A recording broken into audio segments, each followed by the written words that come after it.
मध्य लीला चैतन्य चरितामृत अगर आप लोगों के पास है, आपके स्मार्टफोन में अगर है तो आप लोग खोल सकते हैं और पीछे पीछे मेरे गा भी सकते हैं, है ना।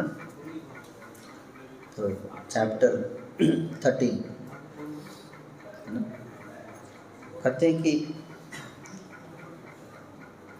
श्री चैतन्य चरितामृत के जितने श्रोता गण हैं जो सुन रहे हैं यहाँ पर, करें कि जय श्रोता गण आप सबकी जय जयकार कर रहे हैं। जो लोग सुन रहे हैं उसकी जय जयकार कर रहे हैं। पहले जय जयकार कर रहे हैं, फिर कर रहे हैं कि ध्यान से सुनिए, हैं क्या ध्यान से सुनिए कि रथ यात्रा उत्सव के समय कृपा करके रथ यात्रा उत्सव के समय श्री चैतन्य महाप्रभु के नृत्य का वर्णन सुनिए।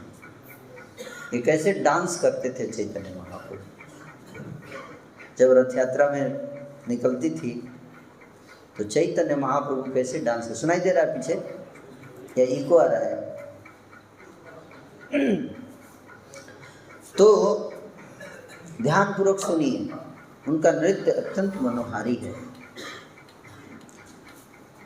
अगले दिन श्री चैतन्य महाप्रभु उनके निजी संगी सब अंधेरे में ही जग गए।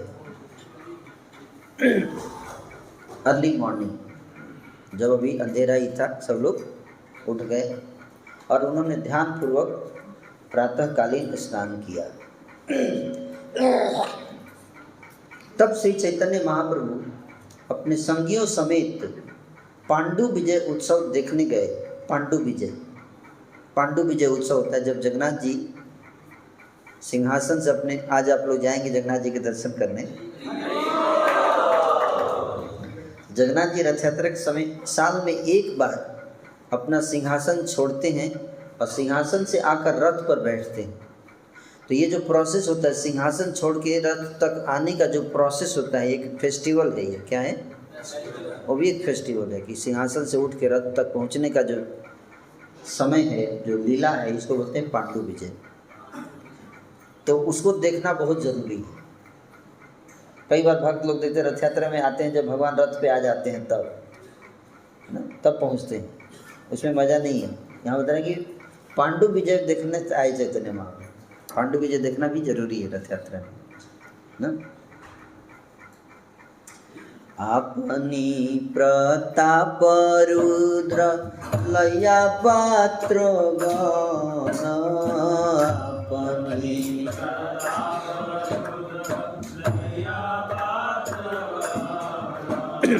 महाप्रभुर गणे कराय विजय दर्शन।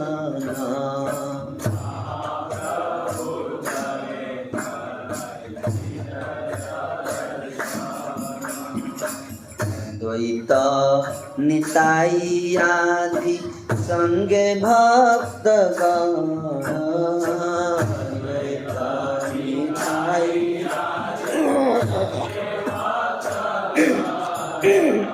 सुखे महाप्रभु देखे ईश्वर गमन।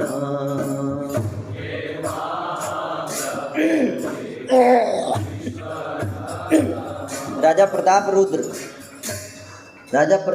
जो उस समय उड़ीसा के राजा थे, उनका नाम था प्रताप रुद्र। वो देवराज इंद्र के अवतार थे। किसके अवतार थे? देवराज इंद्र अवतार लिए थे चैतन्य महाप्रभु के समय महाराज प्रताप रुद्र के रूप में। तो राजा प्रताप रुद्र तथा उनके संगियों ने श्री चैतन्य महाप्रभु के समस्त संगियों को पांडु विजय उत्सव देखने की अनुमति प्रदान की। श्री चैतन्य महाप्रभु, अद्वैताचार्य, नित्यानंद प्रभु इत्यादि अन्य प्रमुख भक्त ये देखकर परम सुखी थे कि भगवान जगन्नाथ किस तरह रथ यात्रा शुरू करने जा रहे हैं।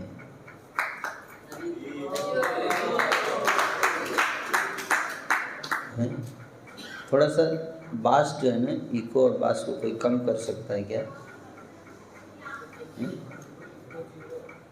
बास भी जीरो है, करिए जीरो। हरे कृष्ण। कम कीजिए इधर पे बस। हरे कृष्ण, और कम कीजिए पूरा। ओके, साउंड भी थोड़ा कम कीजिए हल्का सा। हरे कृष्ण कृष्ण कृष्ण हरे हरे, हरे राम राम राम हरे हरे। वॉल्यूम कम करो। हरे कृष्ण, ठीक है। हरे कृष्ण सुनाई दे रहा है? Yes, okay. सबसे अगर पीछे तक सुनाई दे रहा है इसका मतलब ठीक है। तो बलिष्ठ दैता जगन्नाथ अर्चा विग्रह को जो उठाकर खींच कर ले जाते हैं। बहुत, जगन्नाथ जी बहुत भारी हैं, यहाँ के जगन बहुत बड़े हैं, बहुत भारी हैं। तो उनको उठाकर रथ तक पहुँचाने के लिए बहुत मतलब बलिष्ठ जो पहलवान होते हैं सब, उनका काम ही यही होता है जगन्नाथ जी को उठा के ले जाना। उनको काम होता है, उनको बोलते हैं दैता। क्या कहते हैं? दैता। वो मजबूत होते हैं, उनका उसी तरह ट्रेनिंग होता है बचपन से। तो दैत्य जो है मत हाथी के समान शक्तिशाली थे, हाथी जैसे शक्ति होता था उनके अंदर। वे भगवान जगन्नाथ को हाथों हाथ सिंहासन से उठाकर रथ तक ले गए। कतक दयिता करे कंधालंबन, कतक दयिता करे कतक दयिता धारे श्रीपद्म चरण।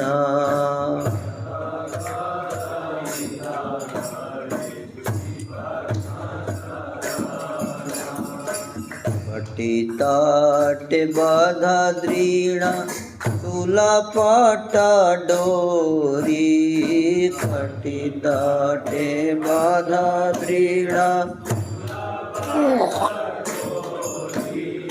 दुई दिके दैता गण उठाए कहाँ धरी, दुई दिके दैता उठाए।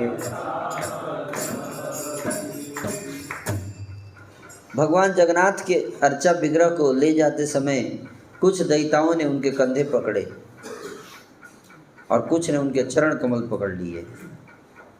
जगन्नाथ जी के अर्चा विग्रह की कमर पर मजबूत मोटी रेशम की रस्सी बांधी गई। दैताओं ने दोनों ओर से इस रस्सी को पकड़ लिया और अर्चा विग्रह को ऊपर उठा दिया, खींच दिया। सिंहासन से लेकर रथ तक धूनी रुई के मजबूत गद्दे बिछाए गए थे। गद्दे मोटे मोटे रुई के बिछाए, क्योंकि उसको फिसला के लाना है ना। गद्दे होते हैं उसमें फिसल, उठा के तो नहीं ला सकते, बहुत भारी है। तो फिसला के एक के ऊपर एक गद्दे, एक से फिसलाया, फिर नेक्स्ट तरह से दूसरे गद्दे तक ले जाया गया। जब दैत्यागण जगन्नाथ जी के भारी विग्रह को एक गद्दे से दूसरे तक ले जा रहे थे, तब कुछ गड्ढे टूट गए और उनकी रुई हवा में उड़ने लगी। इन गद्दों के टूटने से पटाखे जैसा प्रचंड शब्द हुआ, फट फट।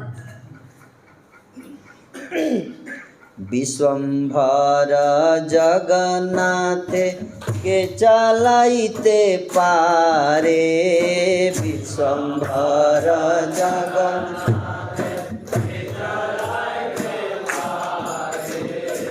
अपना इच्छाए चले करिते बिहारे।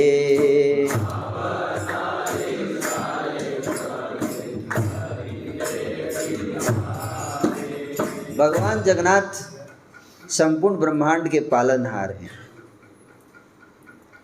भला उन्हें एक स्थान से दूसरे स्थान तक कौन ले जा सकता है? सारी दुनिया को पालन करते, उनको कौन उठा सकता है? सबको वो उठाते है कि नहीं? उनको कौन उठा सकता है? किंतु जब बोला जाता है कि दैत्य लोग उठा के ले जा रहे हैं, तो ये समझना चाहिए कि भगवान स्वयं अपनी इच्छा से अपनी लीलाएं करने के लिए चलते हैं। आप जानते हैं, अपनी इच्छा से। और जब जगन्नाथ जी चाहेंगे कि नहीं चलूँगा मैं, अब यहीं रुकूँगा, तो कोई दुनिया की ताकत उनको नहीं हिला सकती। ऐसा कई बार हुआ है, कई बार ऐसा हुआ। एक बार ऐसा हुआ कि जगन्नाथ जी का रथ, अभी जहाँ ये जो सामने रोड आप देखते हैं ना, इसी रोड से रथ यात्रा जाती है। हाँ, यहीं से शुरू होता है। हम जहाँ बैठे हैं इसके सामने ही रथ यात्रा शुरू होती है और यहाँ से जाती है सुंदराचल तक, नीलाचल से सुंदराचल, है ना। तो हम लोग परसों जाएंगे सुंदराचल, मौसी के घर। मौसी, जगन्नाथ जी की मौसी रहती हैं सुंदराचल में, है ना। तो जगन्नाथ जी मौसी के पास जाते हैं, है ना। आप जानते मौसी कौन है? गुंडीचा। राजा इंद्रद्युम्न थे जिन्होंने जगन्नाथ जी को प्रकट किया, उनकी पत्नी का नाम था गुंडीचा। तो राजा जी इंद्रद्युम्न ने जब भगवान से प्रकट हुए तो उनसे भगवान से वरदान मांगे। उसमें एक वरदान मांगा कि मेरा कोई संतान ना हो। क्या जनरली लोग भगवान बजाते वरदान मांगे कि मेरी संतान हो, लेकिन उन्होंने क्या वरदान मांगा? गुंडीचा ने मांगा वरदान कि मेरी कोई संतान ना हो। ऐसा क्यों? क्योंकि अगर संतान हो जाएगी तो आप पे ध्यान नहीं दे पाएंगे हम लोग इतना, उसी संतान पे ध्यान देते रहेंगे। हम नहीं चाहते कि हमारा ध्यान इधर उधर जाए। तो जगन्नाथ जी भी उनको वरदान दिए कि ठीक है। जगन्नाथ जी को बहुत दुख हुआ इस बात से, है ना। फिर जगन्नाथ जी बोले कि मैं साल में 7 दिन के लिए आपको मैं अपनी मौसी मानूंगा, मैं आपका बेटा बनूंगा और साल में 7 दिन मैं आपके घर आऊँगा। इसलिए मौसी के यहाँ साल में 7 दिन जाते हैं, है ना। जाकर वहीं 7 दिन रहते भी हैं और वहाँ पे मौसी खूब खिलाती पिलाती हैं जगन्नाथ जी को, और फिर 7 दिन के बाद फिर वापस आते हैं। तो एक दिन जाने में लगता है, एक दिन आने में, और 7 दिन रुकते हैं, टोटल 9 दिन, है ना। तो जगन्नाथ जी जो हैं इधर से जाते हैं, सामने से निकलती है रथ यात्रा। तो एक बार ऐसा हुआ कि रथ जो है यहीं पे सामने रुक गया। ये जो जहाँ हम लोग बैठे हैं इसके सामने यहीं पे बिल्कुल रथ रुक गया और हिल ही नहीं रहा था। हाथी घोड़े सब लगा दिए खींचने के लिए, हिल ही नहीं रहे थे। ऐसा होता है कभी कभी। जगन्नाथ जी ठान लिए कि अब हम यहीं रहेंगे, नहीं जाएंगे, चाहे दुनिया की कोई ताकत नहीं हिला सकती उनको। और खूब प्रयास किया, किसी को समझ नहीं आखिर जगन्नाथ जी रुके क्यों हैं। तो उस समय यहाँ के डीएम जो थे वो भक्ति विनोद ठाकुर जी थे। कौन? भक्ति विनोद ठाकुर जी का नाम सुना आप लोगों ने? श्रील प्रभुपाद जी के गुरु भक्ति सिद्धांत और भक्ति विनोद ठाकुर के पिताजी भक्ति विनोद ठाकुर। तो भक्ति विनोद ठाकुर जी उस समय यहाँ के डीएम थे और पूरा जगन्नाथ मंदिर का सारा व्यवस्था को वो टेक केयर करते थे। भक्ति विनोद ठाकुर, अंग्रेजों का शासन था उस समय, तो अंग्रेजों ने उनको यहाँ का डीएम बनाया था। और वो भक्ति विनोद ठाकुर के ही घर में हम बैठे हुए हैं अभी। ये जो स्थान है जहाँ पे हम बैठे हुए हैं, गौड़ीय मठ, यहीं पे भक्ति विनोद ठाकुर का क्वार्टर हुआ करता था, जहाँ पे रहते थे। और 6 महीने पहले ही, रथ यात्रा के 6 महीने पहले, लगभग जनवरी में, फरवरी में, 1 महीने पहले ही भक्ति उनके घर एक पुत्र का जन्म हुआ। उसका नाम था बिमल प्रसाद, नाम रखा उन्होंने। क्या? बिमला प्रसाद, बिमला, है ना। तो बिमला प्रसाद का जन्म हुआ था और 6 महीने ही हुए थे अभी। तो भक्ति विनोद ठाकुर जी ने सोचा कि ये नहीं, वे जगन्नाथ जी रुके हुए हैं, जा नहीं रहे हैं, तो इसी मौके का फ़ायदा उठाते हैं और अपने पुत्र को ले जाते जगन्नाथ जी के चरणों में रख के और आशीर्वाद ले लेते हैं। तो काफ़ी देर रथ रुका रहा, तो भक्ति विनोद ठाकुर जी अपने पुत्र बिमला प्रसाद को उठाए और ले जाकर रथ के ऊपर ले जाकर जगन्नाथ जी के चरणों में रख दिए। और जगन्नाथ जी के चरणों में जैसे रखे, जगन्नाथ जी की गले की माला टूट के और भक्ति सिद्धांत ठाकुर के गले में गिर गई। और जैसे ही गले में गिरी और रथ चल दिया। अब बढ़ो भाई आगे चलो।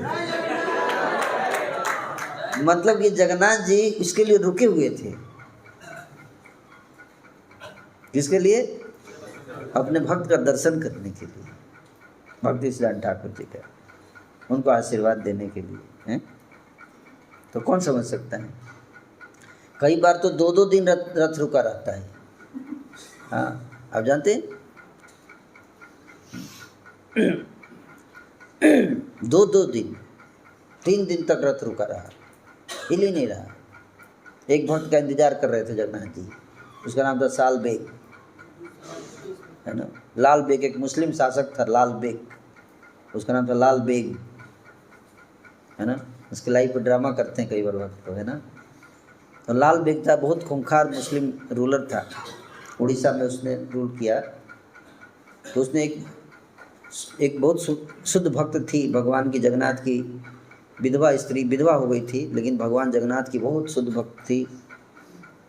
उसको उसने जबरदस्ती उससे विवाह किया।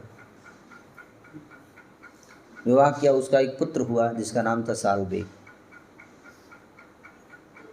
मुस्लिम से पुत्र हुआ साल बेग। और साल बेग बहुत बीमार हो गया। एक ऐसा समय आया, बहुत बीमार हो गया और उसके शरीर में इतने दर्द हो रहा था, लगा था मर जाएगा।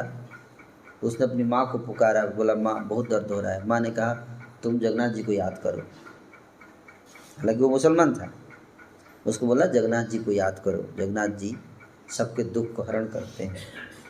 तो उसने जगन्नाथ जी को याद किया और उसको जगन्नाथ जी प्रकट हो गए। जगन्नाथ जी प्रकट हो गए और उसके सिर पे ऐसे हाथ रखा जगन्नाथ जी ने, उसका सारा रोग ठीक हो गया। और उसने जगन्नाथ जी के दर्शन किए और पागल हो गया, जगन्नाथ जी के भक्त बन गया।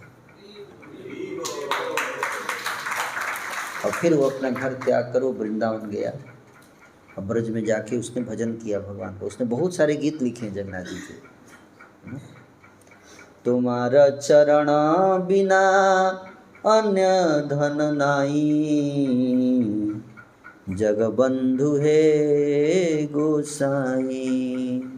बहुत सुंदर गीत लिखा कि आपके चरणों के बिना और कोई मेरा धन नहीं है, हे जगबंधु, हे गोसाई, हे जगन्नाथ जी। तो साल बेग जो है वृंदावन में था और अचानक उसको खबर मिला कि रथ यात्रा का समय आ गया है। उसकी बहुत इच्छा थी रथ यात्रा में भाग लेने की, क्योंकि साल भर मुसलमान को अंदर जाने की इजाज़त नहीं, केवल रथ यात्रा के समय ही बाकी धर्म के लोग भगवान को दर्शन कर सकते हैं। तो आया दौड़ते, उसको रास्ते में देर हो गया, उसको लेट हो गया आने में। तो जगन्नाथ जी रुक गए, उसके लिए रुके हैं। किसी को समझ नहीं आ रहा है कि क्यों रुके हैं। 2 दिन हो गया रुके हुए, रथ आगे बढ़ ही नहीं रहा। तो जब सालबेग आया तो सालबेग आके भगवान के चरणों में गिर पड़ा, तो फिर रथ आगे बढ़ गया।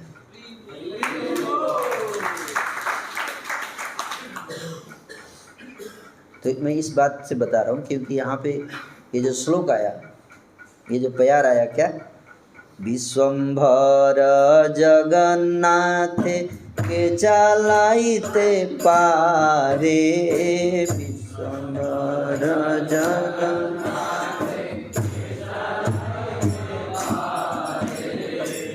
अपना इच्छाय चले करिते बिहारे।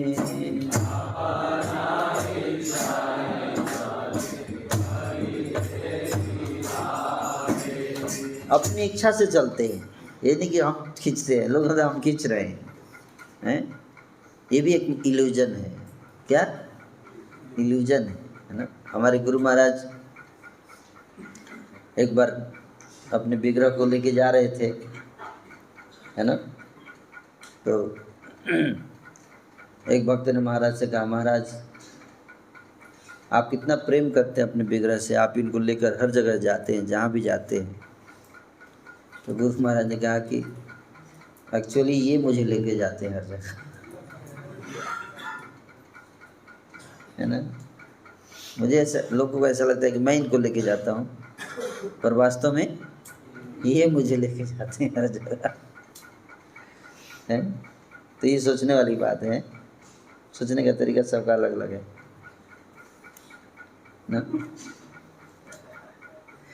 महाप्रभु मणिमा मणिमा करे ध्वनि, महाप्रभु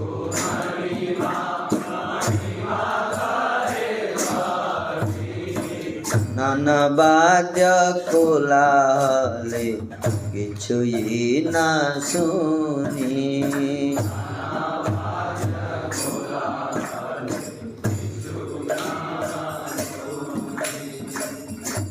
जगन्नाथ जी रथ पे बैठ रहे हैं, भगवान चैतन्य ने जगन्नाथ जी को देखा। देखो दोनों कृष्ण, एक कृष्ण जो रथ पे बैठने जा रहे हैं और दूसरे कृष्ण उनका दर्शन कर रहे हैं। दोनों कृष्ण हैं, अपना ही दर्शन करने के लिए भक्त का भाव अंगीकार करके आए हैं। कृष्ण राधा रानी का भाव लेकर कृष्ण को देख रहे हैं। राधा रानी की आंखों से कृष्ण को देख रहे हैं। कौन? कृष्ण।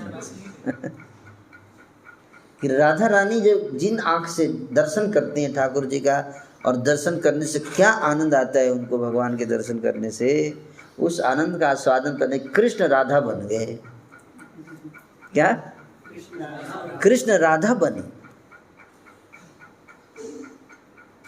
कैसे राधा बने इसका वर्णन करते हैं चैतन्य मंगल नामक ग्रंथ में, है ना। उस पर मेरा डिटेल प्रवचन है, आप लोग चाहे तो सुन सकते हैं मेरे चैनल। कि रुक्मिणी जी के पास आते हैं द्वारका में भगवान कृष्ण, और भगवान कृष्ण के चरण कमलों को अपने गोद में धारण करके रुक्मिणी जी रोने लगती हैं। उन चरण कमलों का दर्शन करके रो रही है, खूब रो रही है।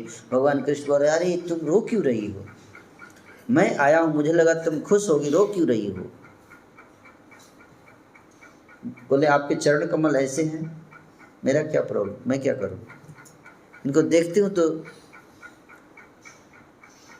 इतना आनंद आता है, आनंद के आंसू गिरते हैं। भगवान कहते मतलब ऐसा क्या है? बोले आप नहीं समझ सकते, ये चीज़ आपको नहीं समझ में आएगा। हमको आपके चरण कमलों की सेवा करके, उनका दर्शन करके क्या आनंद आता है ये हम ही जानते हैं, आप नहीं समझ सकते। भगवान बोले ऐसा? मैं भगवान हूँ, मैं ही नहीं जानूंगा? सारे वेद शास्त्र कहते हैं मैं सर्वज्ञ हूँ, ऐसा कुछ भी नहीं है जो मैं नहीं जानता। और तुम कह रहे हो कि कोई ऐसा भी चीज़ है जो मैं नहीं जानता। बोलते हैं ये बात तो सही तो बोल रही हूँ, अगर आप जानते तो आप प्रश्न क्यों पूछते कि मैं क्यों रो रही हूँ? आप प्रश्न पूछ रहे हैं कि मैं क्यों रो रही हूँ, इसका मतलब है कि आप नहीं जानते हैं। बोले बात तो सही। तो तुमको क्या ऐसा आनंद मिल रहा है मेरे चरण कमलों में?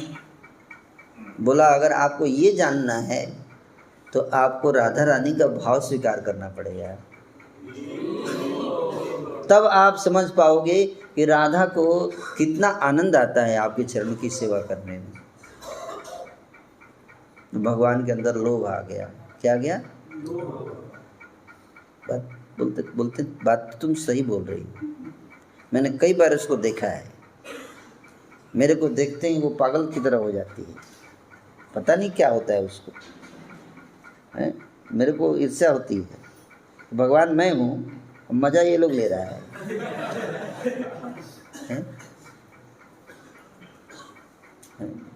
मेरे को भी वो आनंद लेना है, मैं भी वो सुख लेना चाहता हूँ। वो सुख जो राधा रानी और सारे मेरे भक्त लोग लेते हैं मेरे चरणों की सेवा करके, मैं भगवान होने के कारण वो सुख नहीं ले पाता। ये भगवान एक बनना एक कर्स हो गया मेरे लिए। क्या हो गया? कर्स हो गया, ये अभिशाप है। मैं भगवान नहीं मैं भक्त बनना चाहता हूँ। मैं राधा रानी का भाव लेके अब मैं राधा रानी के स्वभाव में आऊँगा और उस आनंद का आस्वादन करूँगा, है? तो रुक्मिणी जी ने कहा कैसे करोगे आप? कैसे करोगे आप? भगवान कैसे भक्त बन जाएंगे? हैं, फटाक से कृष्ण ने जो है गौरांग रूप में प्रकट हो गए रुक्मिणी के सामने द्वारका में। बोले ये ऐसे करूँगा, मैं आने वाले कलयुग में इस रूप में प्रकट होऊंगा, राधा रानी का भाव लेकर और अपनी ही भक्ति करूँगा, अपनी ही भक्ति करूँगा, अपनी भक्ति करके उस आनंद का आस्वादन करूँगा जो मेरे भक्त लोग करते हैं। तभी नारद जी पहुँच गए वहाँ। नारायण नारायण नारायण, अद्भुत रूप अद्भुत रूप। नाचने लगे खुशी से, प्रभु ये कैसा रूप आपने दिखाया। भगवान बोले नारद को, नारद तुम चिंतित थे ना कि कलयुग में जीवों का उद्धार कैसे होगा, ऐसे होगा। बोले प्रभु मैं तो इसीलिए आया था आपके पास अर्जी लेकर कि कलयुग में जीवों का उद्धार कैसे होगा। बोले ऐसे होगा, इसी रूप में गौरांग रूप में सबका उद्धार करूंगा मैं। तो चैतन्य महाप्रभु आए इस भाव में, हैं समझ में आ रहा है। भगवान है तो एक भगवान खड़े हैं, दर्शन कर रहे हैं कृष्ण। किसका दर्शन कर रहे हैं? कृष्ण का। लेकिन नज़र किसका है? राधा रानी की नज़र से। एम्पैथी इसको बोलते हैं। क्या बोलते हैं? Empathy. He is putting himself in the shoes of Radha Rani and seeing Krishna. Krishna is seeing Krishna with the mood of Radha रानी।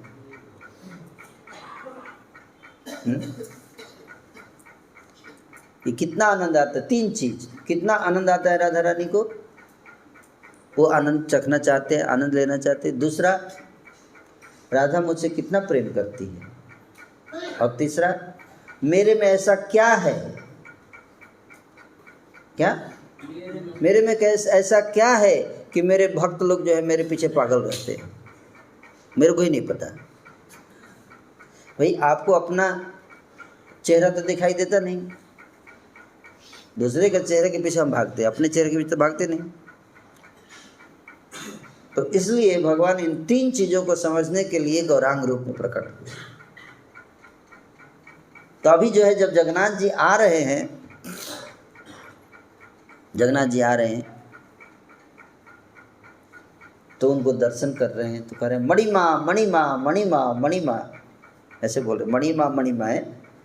महाप्रभु मणिमा मणिमा करे ध्वनि, महाप्रभु मणिमा मणिमा करे ध्वनि, नाना बाद कोलाहल किछुई न सुनी।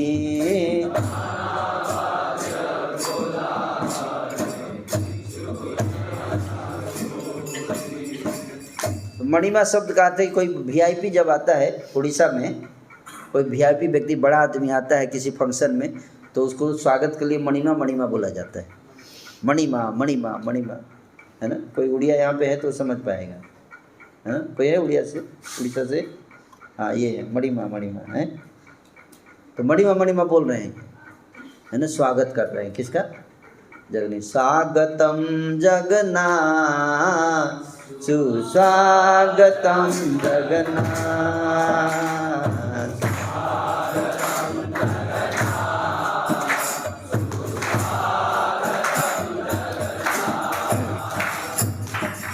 स्वागतम सुस्वागतम शरणागतम जगन्नाथ,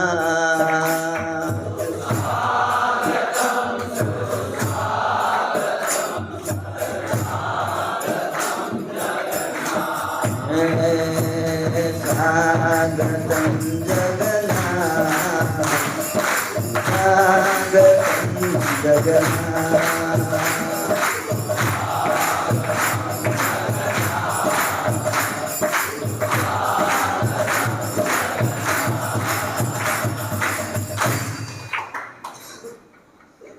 स्वागतम है। और कैसे दर्शन कर रहे हैं? राधा रानी की नज़र से। विशेष रूप से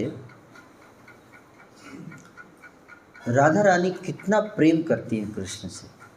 है? उस भाव को वर्णन किया आचार्य ने कि भगवान कृष्ण जो हैं, अभी आपको बताया कि निमेष काल तक भी अगर कृष्ण का दर्शन नहीं करती है गोपियाँ तो उनको लगता है कि जुगों जुगों से कृष्ण को नहीं देखा, इतना विरह होता है। निमेष काल मतलब पलक झपकने तक का समय, उसको कितना सेकंड होगा आप अंदाजा लगा लीजिए, इतना विरह होता है, आंखों से अश्रु गिरने लगते हैं और कृष्ण सामने ही है। वो तो सोचो, यहाँ तक ये ख्याल भी आता है कि कृष्ण अगर इनकेस कृष्ण चले गए तो क्या, इस ख्याल से भी पागल की तरह रोने लगती हैं, ख्याल मात्र से। इतना प्रेम। और उन गोपियों को भगवान जो हैं वो छोड़कर कहाँ चले गए? मथुरा चले गए।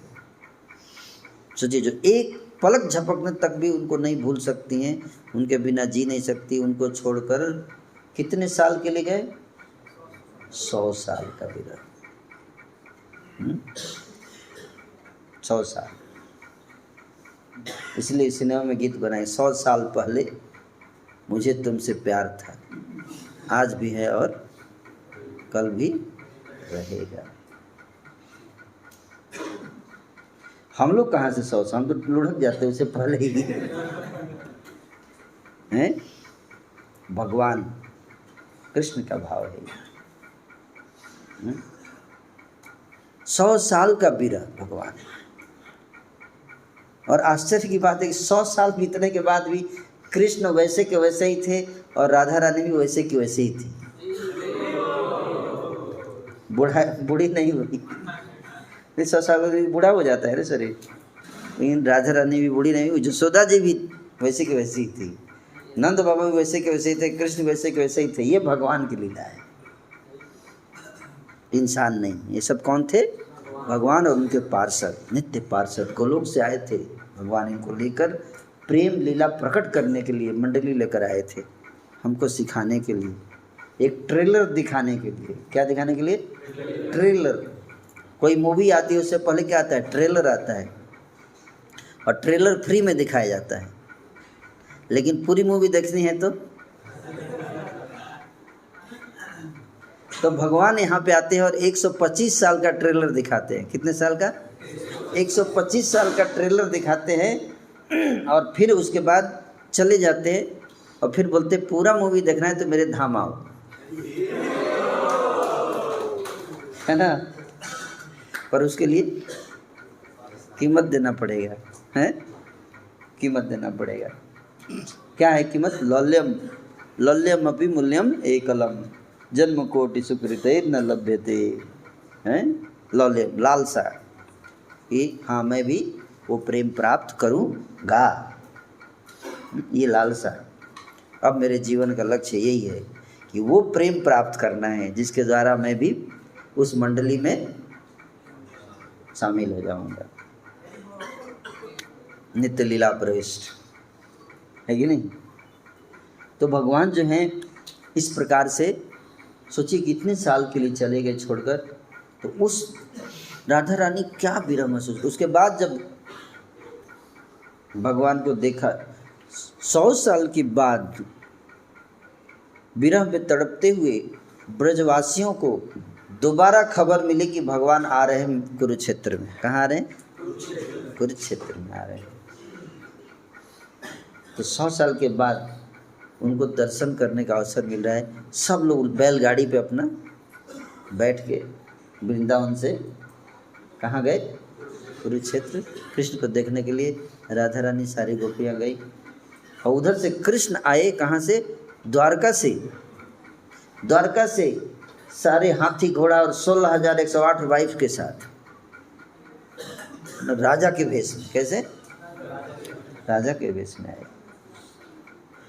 और तब जाके 100 साल के बाद मिलन होता है। क्या होता है? और नज़र मिलती है कृष्ण से राधा रानी की। उस समय जो क्या भाव है, क्या प्रेम है, क्या भाव होगा, वो भाव जो है अभी कृष्ण चैतन्य महाप्रभु फील कर रहे हैं। जब जगन्नाथ जी निकल के आते हैं रथ से, रथ पे बैठते हैं, तो कृष्ण जो है ऐसा लगता है कि 100 साल के बाद मैं देख रही हूँ कृष्ण, ये भाव।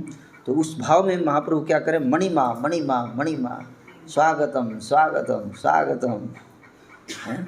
कितनी प्रसन्नता होगी, अब ये सोचो कितना आनंद होगा, है। उससे आप तुलना कर सकते हैं, है ना, एक आइडिया लगा सकते हैं, फील तो नहीं कर सकते बट प्रयास कर सकते हैं। तभी प्रताप रुद्र कर अपने सेवाना,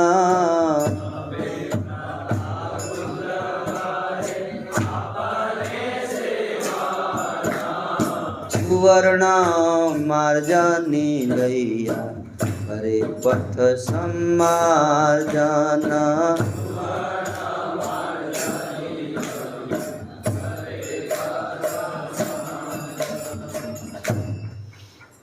जब भगवान को सिंहासन से रथ तक ले जाया जा रहा था तो राजा प्रताप हाथ में सुनहरी मोठ वाली झाड़ू लिए भगवान की सेवा हेतु मार्ग की सफाई झाड़ू से कर रहे थे। कौन? राजा, राजा प्रताप झाड़ू लगा रहे थे। क्या कर रहे थे? झाड़ू। स्वयं राजा लगाते हैं झाड़ू जब जगन्नाथ जी आते हैं रथ पे, तो क्योंकि जगन्नाथ जी कौन है? महाराजा, परम राजा हैं वो। जब वो आते हैं तो सारे देवता आदि सब उनके चरणों में झाड़ू लगाएंगे। क्यों नहीं लगाएंगे? क्यों नहीं? राजा झाड़ू लगाते हैं। राजा यहाँ के उड़ीसा के राजा थे प्रतापरुद्र, वो झाड़ू लगा रहे थे। मैं कुछ राजा संसार के लिए राजा हूँ, लेकिन भगवान के लिए क्या हूँ? उनका सेवक। उस इधर से एक राजा थे पुरुषोत्तम देव, बहुत पहले, प्रताप उससे पहले भी राजा पुरुषोत्तम देव थे, वो भी झाड़ू लगाते थे। एक बार वो कांची गए थे, वहाँ पे वहाँ की राजकुमारी पद्मावती से उनका प्रेम हो गया, प्रपोजल दिया विवाह करने का। राजा उस पद्मावती के पिताजी तैयार हो गए, उन्होंने अपना दूत भेजा मंत्री को कि जाओ लगन लेकर जाओ। तो दूत लगन लेकर आया, यहाँ विवाह का लगन लेकर आया पुरुषोत्तम देव के यहाँ उड़ीसा में। और लगन करने के बाद वापस जाने लगा तो राजा ने रिक्वेस्ट किया कि कुछ दिन में ही रथ यात्रा आने वाली है, आप यहीं रुक जाओ, रथ यात्रा के बाद जाना वापस। बोला ठीक है। रथ यात्रा आ गई। रथ यात्रा के दिन राजा पुरुषोत्तम देव झाड़ू लगाने लगे। वो मंत्री देख रहा है, अरे हमारी राजकुमारी का विवाह ऐसे व्यक्ति से होगा जो झाड़ू लगाता है, छी, भंगी का काम करता है, मैं ये कदापि नहीं होने दूंगा विवाह। वो वापस गया, राजा को बताया, महाराज वो तो राजा झाड़ू लगाता है, हमारा स्टेटस खराब हो जाएगा, ऐसे व्यक्ति से विवाह करेंगे तो। राजा ने तुरंत मैसेज आया कि हम आपसे विवाह नहीं करेंगे। राजा पुरुषोत्तम देव को बहुत क्रोध आया, बोले ऐसा कैसे नहीं करेगा, अब लड़ाई होगा, चढ़ाई करेंगे तुम। हाँ, युद्ध हुआ, है ना, युद्ध हुआ। राजा पुरुषोत्तम देव हारने लगे युद्ध में, है ना, हारने लगे, हार गए युद्ध में। फिर जगन्नाथ जी के सामने जाके बोले, प्रभु मैं आपका सेवक हूँ, आपके सामने झाड़ू लगाता हूँ, ये कोई गलत बात थोड़े है, ये तो गर्व की बात है। फिर उसने मेरा उपहास उड़ाया, मुझे उसको हराना है, आपकी शक्ति दिखानी है कि आपका सेवक कितना शक्तिशाली होता है। जगन्नाथ जी बोले, सपने में आए, बोले तुम चिंता मत करो, जाओ लड़ाई करने जाओ, फिर से चढ़ाई करो, इस बार हम आएंगे लड़ाई करने, हम आएंगे लड़ाई करने, तुम इस बार युद्ध जीत जाओगे। बस कैसे जीत जाएंगे, अभी तो हारे हैं। बोला तुम जाओ ना, मैं हूं ना। राजा की सेना जा रही थी, उस पर 2 घुड़सवार थे स्पेशल, जो अलग से जा रहे थे। रास्ते में गए, एक महिला थी, वृद्ध महिला, वो छाछ बेच रही थी। एक जो घुड़सवार था, जो सैनिक था, काला, एक उजला सफ़ेद। तो काले वाले ने, बहुत प्यास लगी है, तुम सारा छाछ हमको पिला दो, छाछ हमको पिला दो। उसने बताया इतनी सुंदर, वो तो मोहित हो गई। बोले पीजिए, पूरा पी गए दोनों। पीने के बाद बोली पैसा दीजिए। बोले हम पैसा नहीं देते, हम तो ऐसे ही, हमको तो कोई पैसा मांगता ही नहीं है। तो कैसे पैसा मांगती है, हमसे पैसा मांगती है तू है? हमको जो भी आज तक कुछ पिलाता खिलाता है, कभी पैसा नहीं मांगता हमसे, तू क्यों मांग रही है? बोली फ्री में थोड़े खिलाऊंगी, मैं वृद्ध हूँ, गरीब हूँ। बोले देखो पैसा हम नहीं देंगे, हम तो सैलरी पे काम करते हैं, हम सैनिक हैं, हम तो काम कर रहे हैं राजा का, तो राजा से मांग लेना, पीछे आ रहा है, वो हमारा मालिक है। बोले हमको कैसे पता चलेगा, वो कैसे मानेगा कि तुमने पिया है? बोले मेरे अंगूठी अपना देता हूँ तुमको, ये अंगूठी तुम ले लो, और पीछे से राजा आएगा, उसको दिखा देना, ये अंगूठी दे देना, बोलना आपके सैनिक पी के गए हैं, वो समझ जाएंगे। उसने बोला ठीक है। चले गए दोनों आगे, पीछे से राजा आए, राजा को पकड़ लिया उसने, बोला आपके 2 घुड़सवार गए हैं अभी इधर से। राजा तो काफ़ी चिंतित थे कि पता नहीं भगवान आएंगे कि नहीं आएंगे, फिर से पिटाई ना हो जाए, फिर से हाथ में जाए, है ना।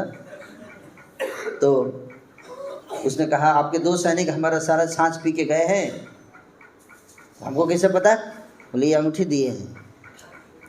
अंगूठी दिखाया, राजा पुरुषोत्तम जब अंगूठी देखे, बोले अरे ये तो जगन्नाथ जी का अंगूठी है।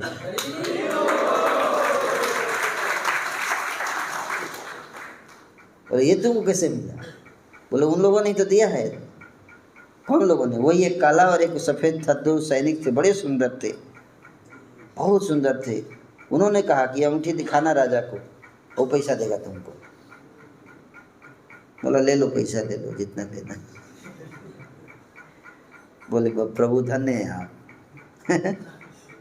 उसके माध्यम से महाराज भगवान ने संदेश दिया राजा को, उनको थोड़े छाछ की प्यास लगी थी, वो तो मैसेज दे रहा था कि तुम निश्चिंत रहो, हम तुम्हारे साथ हैं, तुम्हारी सेना में।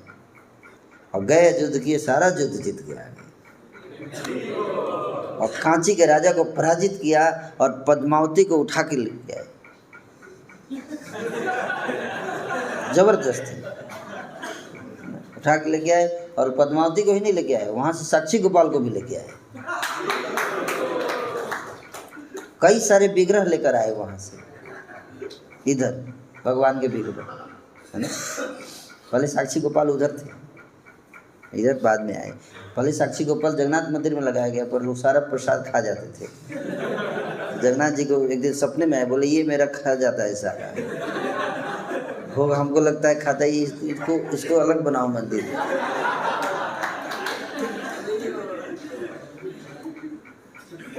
तो इसलिए साक्षी गोपाल का मंदिर अलग बनाया गया है ना, देख जाए। तो राजा पुरुषोत्तम देव लेके आ गए, और कांची के राजा को इंसल्ट करना चाहते थे। इसने मेरा इंसल्ट किया, भगवान का इंसल्ट किया, उनकी शान में गुस्ताखी की, मैं इसको बहुत लेके आया। पद्मावती को बोले तेरा विवाह भंगी से करूँगा।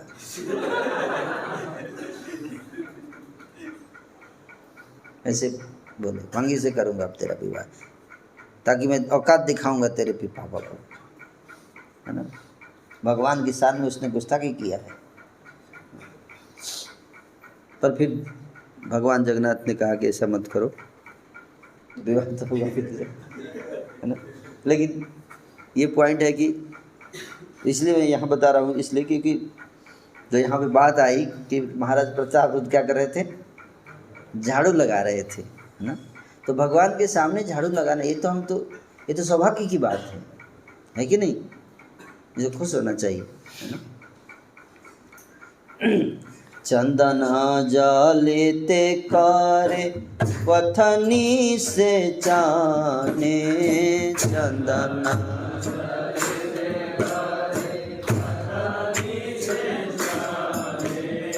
तुच्छ सेवा करे बसी राज सिंहासने।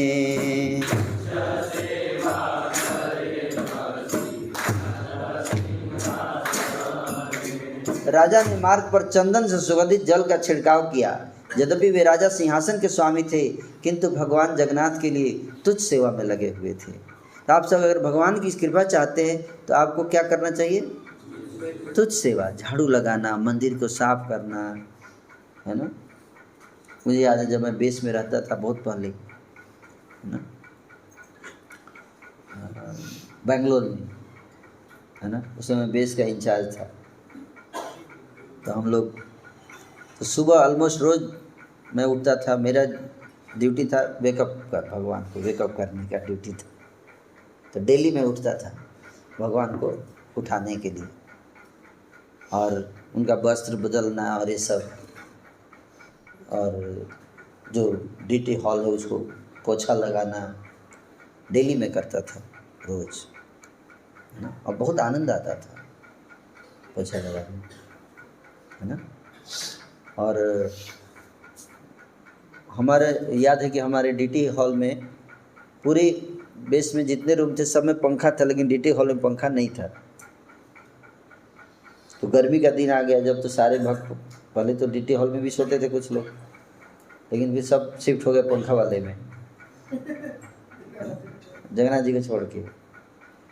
तो मैं सोचा कि नहीं, हम लोग इसी में, मैं तो इसी में सोऊंगा, है ना, क्योंकि जगन्नाथ जी को पंखा नहीं है तो हम कैसे पंखा में सो सकते हैं। तो मैं उसमें सोने लगा। फिर हमने सोचा कि ऐसा करते हैं, मेरे को आइडिया आया कि ऐसा करते हैं कि जगन्नाथ जी के लिए एक पंखा लेके आते हैं, है ना। और जगन्नाथ जी को पंखा अगर ठंडक लगेगी तो हम सबको भी ठंडक लगेगी, ऐसे शास्त्र कहते हैं, है ना, कि भगवान को अगर आप कुछ देते हो तो वो आपको भी मिलता है। तो हमने सोचा कि थोड़ा परीक्षा लेते हैं, टेस्ट करते हैं कि ऐसा हो रहा है कि नहीं हो रहा है। तो एक छोटा सा पंखा, ऐसे इतना छोटा पंखा लाके हमने ऑल्टर में ऐसे लगा दिया जगन्नाथ जी की तरफ, और जैसे ही पंखा लगा, आपको विश्वास नहीं होगा, तुरंत 10 मिनट के अंदर बारिश शुरू हो गई। मैं अपना पर्सनल एक्सपीरियंस बता रहा हूँ। तुरंत बारिश शुरू हो गई, माहौल बिल्कुल एसी जैसा हो गया, है ना। तो और हमारे छोटे छोटे जगन्नाथ बलदेव सुभद्रा विग्रह थे, तो वो हम लोग सुबह सुबह मंगल आरती करते थे वहाँ पे। तो भक्त लोग जोर से शंख बजाते था उत्साह में। अब पड़ोसी लोग जो है वो, उनको अल्लाह अकबर से प्रॉब्लम नहीं होता था, कितना भी जोर से गाए, लेकिन शंख से प्रॉब्लम होता था उनको, है ना। तो सामने वाला व्यक्ति जो है वो बहुत गुस्सा हो गया। सुबह हम लोग मंगल आरती कर रहे थे, एक दिन वो आके और जोर जोर से गाली देने लगा, तुम लोगों का दिमाग ठिकाने लगा दूंगा, ये कर दूंगा, वो कर दूंगा। तो मैं गया, मैं इंचार्ज था, मैं हाथ जोड़ के बोला कि हमने प्रयास करेंगे, आगे से हम आपको कोई कष्ट नहीं होने देंगे, गलती हो गया। बोला कुछ नहीं होने वाला है, अब मेरा फ्रेंड कमिश्नर है, कल तुम लोगों को यहाँ से बाहर निकलवाता हूँ। मैं बोला फ्रेंड का ताव दे रहा है। मैं बोला जब तुम कमिश्नर, मैं विनम्रता से बात कर रहा हूँ, ठीक है जाइए, जो करना है कर दीजिए। मैं भी वापस आ गया। आके फिर मंगल आरती ख़त्म हो गया, तब तक हम लोग नरसिंह आरती करने लगे। फिर हमने कहा थोड़ा नरसिंह से प्रार्थना करते हैं, है ना, कि हमारी रक्षा करे। और प्रार्थना किया हमने, और फिर हम वेट करने लगे कमिश्नर का। पूरे दिन कुछ नहीं हुआ, फिर 2 दिन बीत गया, कुछ नहीं हुआ, 4 दिन, फिर 1 सप्ताह बीत गया, कुछ नहीं, कोई सुगुगाहट नहीं। तो मैंने वहाँ लोकलाइट एक भक्त थे, उनसे पूछा कि जाके पता करो कि क्या हुआ, कामेश्वर क्यों नहीं आया।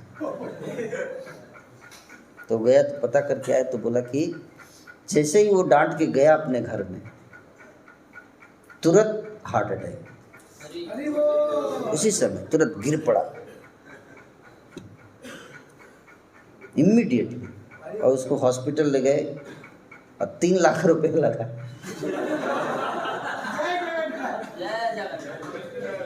ये रियल इंसिडेंट आपको बता रहा हूँ, है ना। 3 लाख रुपए लगाना पड़ा। उसके बाद तो वो क्या, मोहल्ले का कोई आदमी नहीं बोलता था। फिर भक्त और जोर से शंख बजाने लगे।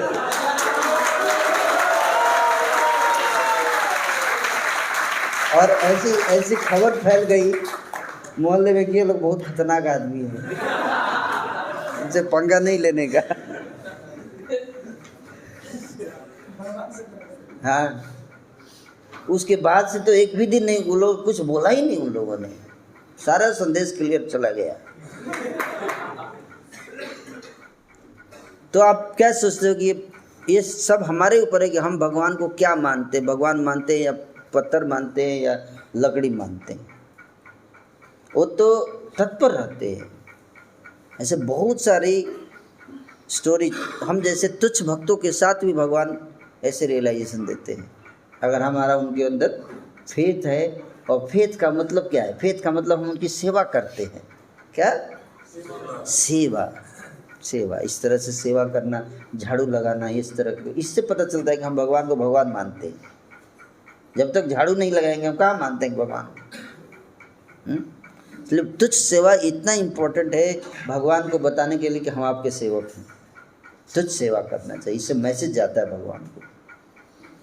तो यहाँ बता रहे कि यद्यपि राजा अत्यंत सम्मानित व्यक्ति थे, फिर भी भगवान के लिए तुच्छ सेवा कर रहे थे। बहुत सम्मानित राजा थे, फिर भी तुच्छ सेवा करते। अतः वे भगवान की कृपा प्राप्त करने के उपयुक्त पात्र बन गए। तो अगर हम सब भगवान की कृपा चाहते हैं तो क्या करना पड़ेगा? तुच्छ सेवा। क्या करना पड़ेगा? तुच्छ सेवा। झाड़ू लगाना, पोछा लगाना, टॉयलेट साफ करने से और कृपा मिलती है। मंदिर में अगर आपको टॉयलेट साफ करने का मौका मिले तो तुरंत करना, बहुत कृपा मिलती है, थोक में मिलेगी कृपा। ऐसे है। अब VIP ट्रीटमेंट में कृपा नहीं मिलती है ज़्यादा, कृपा चली जाती है, उल्टा हो जाता है। तो सफाई है ना। आप देखो हर श्लोक पे बहुत बड़ा तात्पर्य हो रहा है, इसलिए हमारा केवल 18 श्लोक हो पाया अभी तक, है ना, क्योंकि डिटेल में बताने में बहुत समय लगता है ना। महाप्रभु सुख पाइल से सेवा देखीते,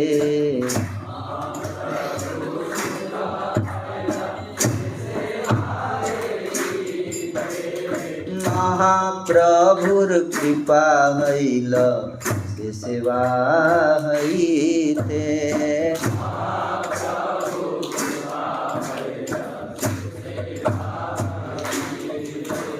राजा होकर झाड़ू लगा रहे हैं और चैतन्य महाप्रभु देख लिए, नोटिस किए महाप्रभु। महाप्रभु किसको नोटिस करते हैं? तो तुच्छ सेवा करता है। ये बहुत अच्छा बात है, ये झाड़ू लगाता है। महाप्रभु करें सुख पाइला, बहुत अच्छा लगा महाप्रभु को। से सेवा देखी थे, वो सेवा देखो। और महाप्रभु कृपा हईले, क्योंकि प्रताप रुद्र राजा थे और वो उनको पता चल गया था, उनके गुरु जो थे सार्वभौम भट्टाचार्य, उनको भगवान ने षड्भुज रूप दर्शन कराया। तो सार्वभौम भट्टाचार्य को पता चल गया था कि ये भगवान है, और उन्होंने राजा प्रताप रुद्र को बता दिया कि ये भगवान है। और भगवान आपके शहर में आके बैठे हैं, तो आप मिलने जाओगे कि नहीं जाओगे? हर व्यक्ति भी दर्शन करने जाएगा, ऑडियंस, इंटरव्यू। तो राजा प्रताप रुद्र बोले कि मैं थोड़ा दर्शन कर लूँ, जाके मिलना चाहता हूँ। तो सार्वभौम भट्टाचार्य भक्त आए, बोले महाप्रभु सब पर आप कृपा कर रहे हैं, राजा के ऊपर भी कृपा कर दीजिए। राजा प्रताप रुद्र आपसे मिलना चाहते हैं, आपका दर्शन करना चाहते हैं। महाप्रभु ने बोला बिल्कुल नहीं। राजा का दर्शन करने से भी, उससे मिलने से मात्र से चेतना दूषित हो जाती है। पॉलिटिशियन, इसलिए दूर रहने का, साधु संतों को दूर रहना चाहिए, सन्यासी को दूर रहना चाहिए राजा लोगों से, क्योंकि वो लोग रजोगुण प्रवृत्ति होता है, चेतना दूषित हो जाएगा। ऐसे मैं नहीं मिलूँगा। भक्तों ने पुश किया, राजा है, बहुत सेवा करता है, बोले छोड़ के चला जाऊँगा, ज़्यादा बोलोगे तो तुम लोगों को भी छोड़ दूँगा, पुश मत करो मेरे को। सब भक्त चुप हो गए। महाप्रभु नहीं मिली राजा से, राजा प्रताप रोज रोते रहे, सब भगवान मेरे से प्रसन्न है, मेरा एक क्या दोष है, यही दोष है कि मैं राजा हूँ। लेकिन जब महाप्रभु ने यहाँ पे देखा कि ये राजा है, लेकिन क्या कर रहा है, झाड़ू लगा रहा है, नोटिस कर लिया, अब इसको दर्शन दूंगा। क्या बोले, अब इसको दर्शन दूंगा है। रथिर साजनी देखे तो के चमत्कार,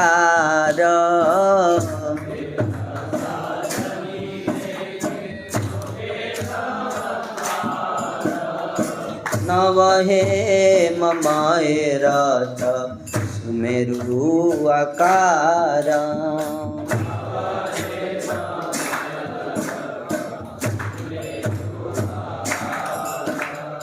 रथ की सजावट इतनी सुंदर थी, देखकर हर व्यक्ति आश्चर्यचकित था।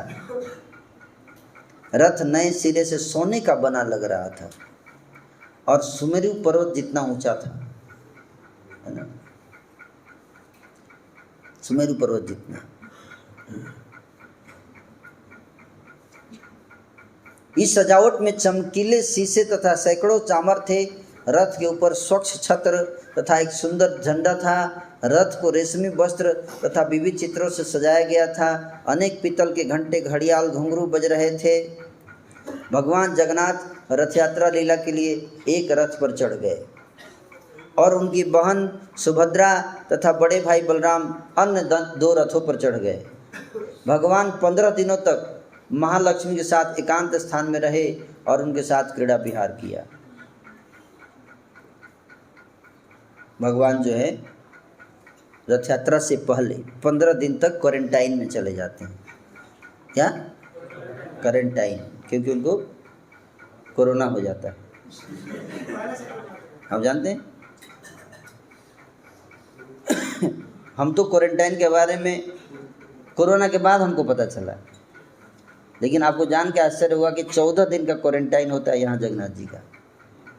कितने दिन का? और जुगों जुगों से चलता आ रहा है, क्योंकि भगवान जिस दिन जन्म लिए थे, जिस दिन विग्रह प्रकट हुआ जगन्नाथ जी का जन्म दिवस, उस दिन स्नान यात्रा मनाया जाता है, फेस्टिवल।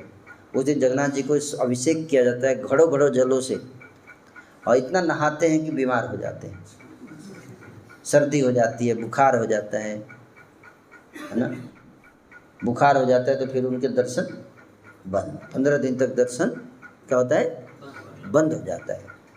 जगन्नाथ जी क्वारंटाइन में चले जाते हैं। क्वारंटाइन में जाने का एक बहाना है, बीमार होने का एक बहाना है। मेन कारण है कि वो लक्ष्मी जी के साथ एकांत में रहना चाहते हैं, इसलिए आप विवाह करना तो लक्ष्मी जी को ध्यान रखना है। टाइम नहीं दोगे तो प्रॉब्लम हो जाएगा।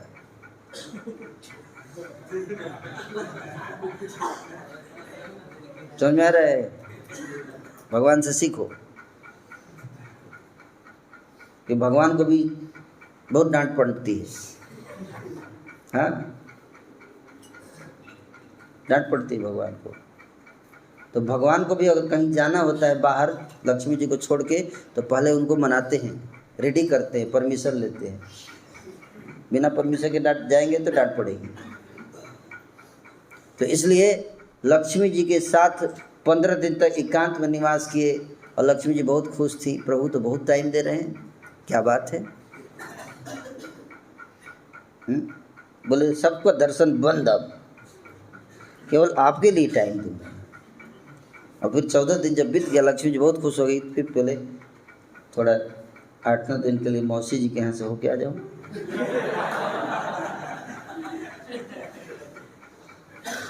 है ना।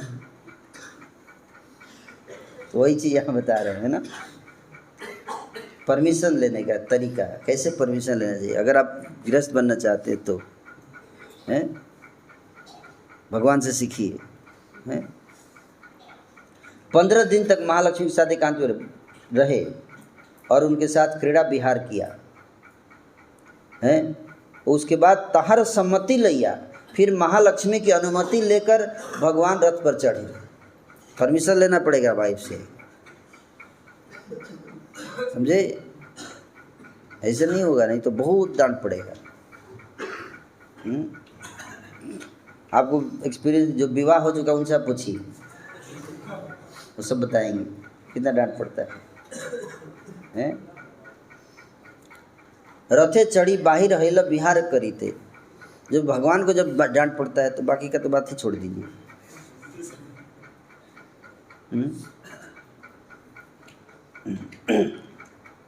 तो डांट तो आपको सुनना पड़ेगा।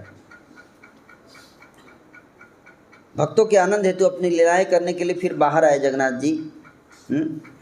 तो श्रील भक्ति सरस्वती ठाकुर की टीका है कि आदर्श पति के रूप में भगवान जगन्नाथ अपनी पत्नी महालक्ष्मी के साथ 15 दिन तक एकांत में रहे। विवाह करोगे और पत्नी के साथ टाइम नहीं दोगे तो क्या होगा जानते? Divorce. Yes, ideal husband Bhakticharan Thakur लिख रहे हैं।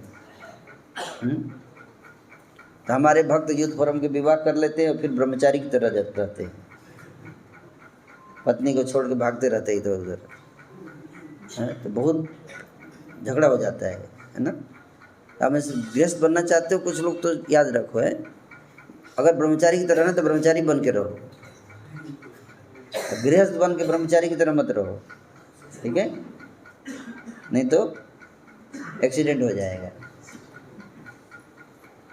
अब ब्रह्मचारी बनने का इतना शौक है तो क्या ब्रह्मचारी बनो, है ना? तो गृहस्थ आश्रम में जाएंगे तो आपको पत्नी को क्या करना पड़ेगा? टाइम देना पड़ेगा। टाइम ही नहीं, पर्सनल टाइम। क्या? Personal time. तो भी वे भगवान अपने भक्तों को सुख देने के लिए एकांत स्थान से बाहर आना चाह रहे थे, है ना? तो इस डिटेल में है, उतना समय नहीं है अभी, नहीं तो ये तो सारा डिपेंड करता है समय कितना है, उतना बताएंगे आपको, है ना? सूक्ष्म श्वेत बालू पथे पुलिने रसम,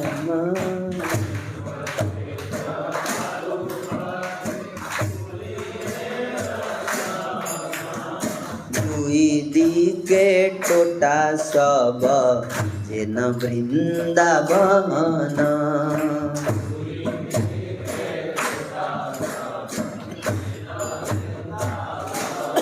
रथ पे बैठ के जगन्नाथ जी और जा रहे हैं, और क्या सीन है, इतना सुंदर सीन का वर्णन कर रहे हैं कि सारे मार्ग में, क्योंकि अभी आप देखो आज के समय में चारों तरफ बिल्डिंग बना हुआ, लेकिन उस समय ऐसा नहीं था।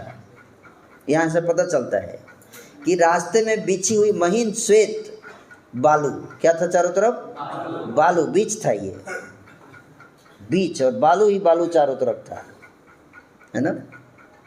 और जमुना तट के समान लग रहा था श्वेत बालू। जगन्नाथ जी देख रहे हैं, कैसा लगा उनको कि जमुना तट आ गया। और दोनों ओर के छोटे छोटे बगीचे थे, क्या थे? दोनों रोड के दोनों तरफ बगीचे थे छोटे छोटे, जो वृंदावन के बगीचे जैसे लग रहे थे। और पहले जो है यहाँ पे एक नदी होती थी, सुंदराचल और नीलाचल के बीच से एक नदी बहती थी पहले, जो अभी नहीं है, सूख गई वो नदी। तो इसलिए पहले 2 छेद रथ होते थे, 2 इस साइड नदी के और 2 उस साइड। तो जगन्नाथ जी को पहले यहाँ से लेकर नदी के किनारे तक जाते थे, फिर नदी में बिठा के फिर उनको उस तरफ रथ में बिठा के फिर वहाँ सुंदराचल तक ले जाते थे उनको पहले। तो वो नदी बताया जाता है जमुना, कि भगवान जब वृंदावन से जब जा रहे हैं मथुरा, तो जमुना जी को क्रॉस कर रहे हैं उस भाव में। है ना। तो वृंदावन जैसा लग रहा है? जब भगवान जगन्नाथ रथ पर चढ़ गए और उन्होंने दोनों ओर के सौंदर्य को निहारा तो उनका मन आनंद से भर गया। और कृष्णदास कविराज गोस्वामी को बताया कि मेरा मन बहुत आनंदित, आप लिख देना चाहते हैं चित्ता में। इनको कैसे पता कि आनंद से भर गया? इनको बताया क्या? यही संतों का भाव है। संत जानते हैं कि भगवान क्या किस समय क्या फील कर रहे हैं। आनंद से भर गया जगन्नाथ जी का मन। गौड़ रस बरथ टाने करिया आनंद,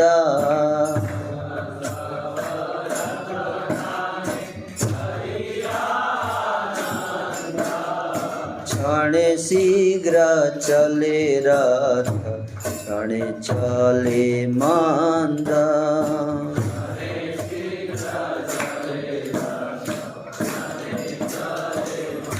रथ को खींचने वाले गौड़ कहलाते थे और वे रथ को अत्यंत आनंद से खींच रहे थे, किंतु यह रथ कभी तो बहुत तेज चलता था और कभी अत्यंत मंद हो जाता था। कभी रथ तेजी से चलने लगता था, कभी रथ धीरे हो जाता था। खींचने वाले वही हैं। तो लोगों को समझ नहीं कि अचानक अपने आप तेज हो जाता है, अपने आप ऐसा क्यों हो रहा है? कमेटी बिठाई जाए, पता करो ऐसा क्यों हो रहा है। कभी रथ स्थिर हो जाता, टस से मस तक नहीं होता, भले ही इसे कितने ही जोर से क्यों न खींचा जाए। अतः यह रथ भगवान की इच्छा से चल रहा था, किसी समान व्यक्ति की शक्ति से नहीं। श्री चैतन्य महाप्रभु जब रथ स्थिर हो गया, रथ रुक गया, तो चैतन्य महाप्रभु ने अपने सारे भक्तों को एकत्र किया और उन्हें अपने हाथों से फूलों की माला तथा चंदन से सजाया। चैतन्य महाप्रभु ने सारे भक्तों को फूलों की माला पहनाई, चंदन से सजाया। और श्री चैतन्य महाप्रभु ने अपने हाथों से परमानंद पुरी, ब्रह्मानंद भारती को माला तथा चंदन प्रदान किया। इससे उनका दिव्य आनंद बढ़ गया। इसी तरह अद्वैताचार्य नित्यानंद प्रभु को श्री चैतन्य महाप्रभु के दिव्य हाथों का स्पर्श प्राप्त हुआ तो वे दोनों अत्यंत प्रसन्न हुए। महाप्रभु ने संकीर्तन करने वालों को भी मालाएं तथा चंदन दिया। दो मुख्य कीर्तनिया थे। कीर्तन करने के लिए दो आदमी थे जो मेन कीर्तन करने वाले थे, स्वरूप दामोदर और श्रीवास ठाकुर। बहुत अच्छा गाते थे दोनों। कीर्तन करने वालों की कुल 4 टोलियां थी। कितनी? 4 टोली, जिनमें कुल 24 कीर्तनिया थे। प्रत्येक टोली में 2-2 मृदंग बजाने वाले। 8 अतिरिक्त व्यक्ति हो गए। 2-2 मृदंग, तो 4 टोली में कितने? 8 मृदंग वाले। जब 4 टोलियां बन गई तो थोड़ा सा विचार करने के बाद श्री चैतन्य महाप्रभु ने कीर्तनियों को बांट दिया। श्री चैतन्य महाप्रभु ने नित्यानंद प्रभु, अद्वैताचार्य, हरिदास ठाकुर तथा वक्रेश्वर पंडित को आज्ञा दी कि वे चारों टोलियों में से प्रत्येक में जाकर नृत्य करें। तो एक टोली में नित्यानंद प्रभु नाच रहे थे, एक टोली में अद्वैताचार्य, एक टोली में हरिदास ठाकुर, एक टोली में वक्रेश्वर पंडित। लीडिंग डांसर, ये क्या थे? Leading dancer. बाकी लोग उनको फॉलो करना है, ये तरीका है। यानी कि सब अपने तरीके से नाच रहे हैं। और लीडिंग डांसर क्या होना चाहिए? एक्सपर्ट होना चाहिए डांस करने में। उसके बाद स्वरूप दामोदर को पहली टोली का अगुआ चुना गया जो गाएंगे। उन्हें 5 सहायक दिए गए जो पीछे से गाएंगे, यानी कि हर व्यक्ति गाएगा। ऐसा नहीं था कोई राग ना टाग कुछ नहीं, और पीछे से जो गा रहा है उसका भी राग खराब कर देता है। अब खास तौर पर मैंने देखा कि मच्छर की तरह जिनको गाना नहीं है तो वो सबसे ज़्यादा तेजी से गाते हैं आके, है ना, कान के पास ही चिल्लाते हैं आके, और उनको लगता है कि मैं ही सबसे बढ़िया गा रहा हूँ। और उनको बोलते थोड़ा दूर चले जाए तो बुरा मान जाते हैं, नहीं हम ही गाएंगे आप पर। तो ये तरीका है कि जो अच्छा गायक है, एक तो मेन, और पीछे गाने वाले भी उनके साथ चारों तरफ होने चाहिए। वो अच्छे सिंगर होने चाहिए जो उसके भाव को, उसके राग को समझ सके, उसी के अनुसार गाए। ये तरीका है संकीर्तन का। तो पीछे से 5 सहायक थे जो उनके कीर्तन को दोहराते, रिपीट करने वाले पीछे से, है ना। और जो 5 जन स्वरूप दामोदर के गाने को दोहराते थे वो कौन थे? दामोदर पंडित, नारायण, गोविंद दत्त, राघव पंडित और श्री गोविंदानंद। ये पीछे से गाने वाले, रिपीट करने वाले हैं।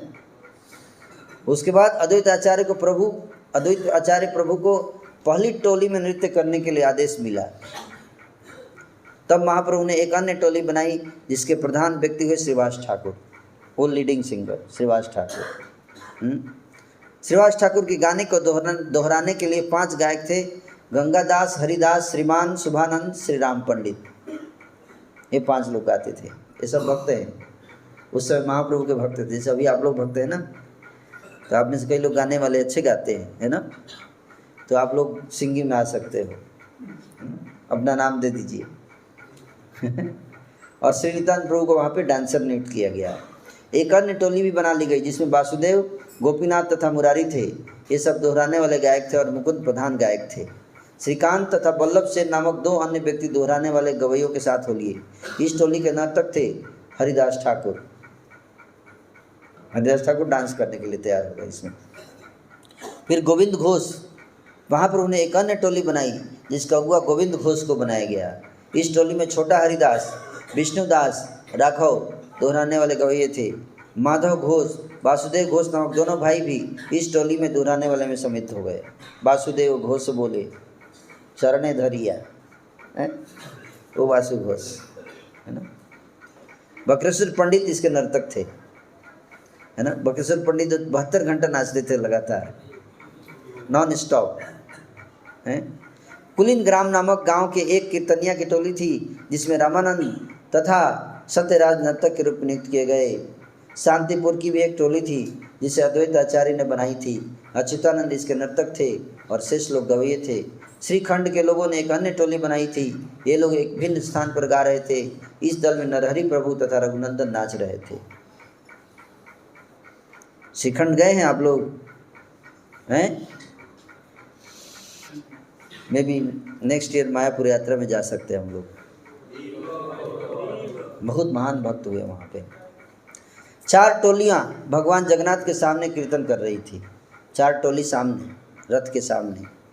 एक टोली लेफ्ट में, एक टोली राइट में, लेफ्ट में और एक टोली पीछे। तो कितना हो गया? 7 टोली कीर्तन कर रही थी एक साथ। कुल मिलाकर 7 संकीर्तन टोलियाँ थी और प्रत्येक टोली में 2 व्यक्ति नगाड़े बजा रहे थे। इस प्रकार एक साथ 14 ढोल बज रहे थे। कितने? इनकी ध्वनि इतनी कोलाहलपूर्ण थी कि सारे भक्त पागल हो गए। आप पागल हुए? सारे वैष्णव बादल के समूह की तरह एक साथ आए। जब भक्तों ने अत्यंत भावपूर्वक नाम कीर्तन किया तो उनकी आंखों में आंसू गिरने लगे, मानो आंखों से वर्षा हो रही है। ऐसे कीर्तन करना है। जब संकीर्तन की प्रतिध्वनि हुई तो उससे तीनों लोक भर गए। तब किसी को संकीर्तन के अतिरिक्त किसी बाजे की ध्वनि या अन्य ध्वनि नहीं सुनाई देती थी। त्रिभुवन भरी उठे कीर्तनेर ध्वनि, त्रिभुवन भरी उठे अन्य वाद्यादिर ध्वनि छुई ना सुनी।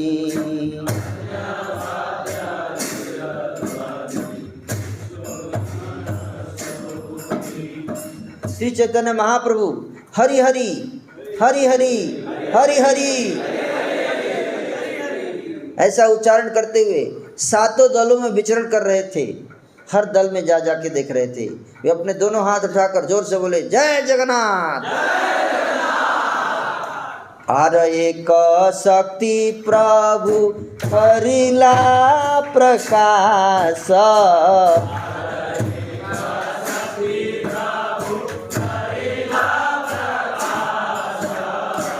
एक काल 7 ठाई करिला विलास।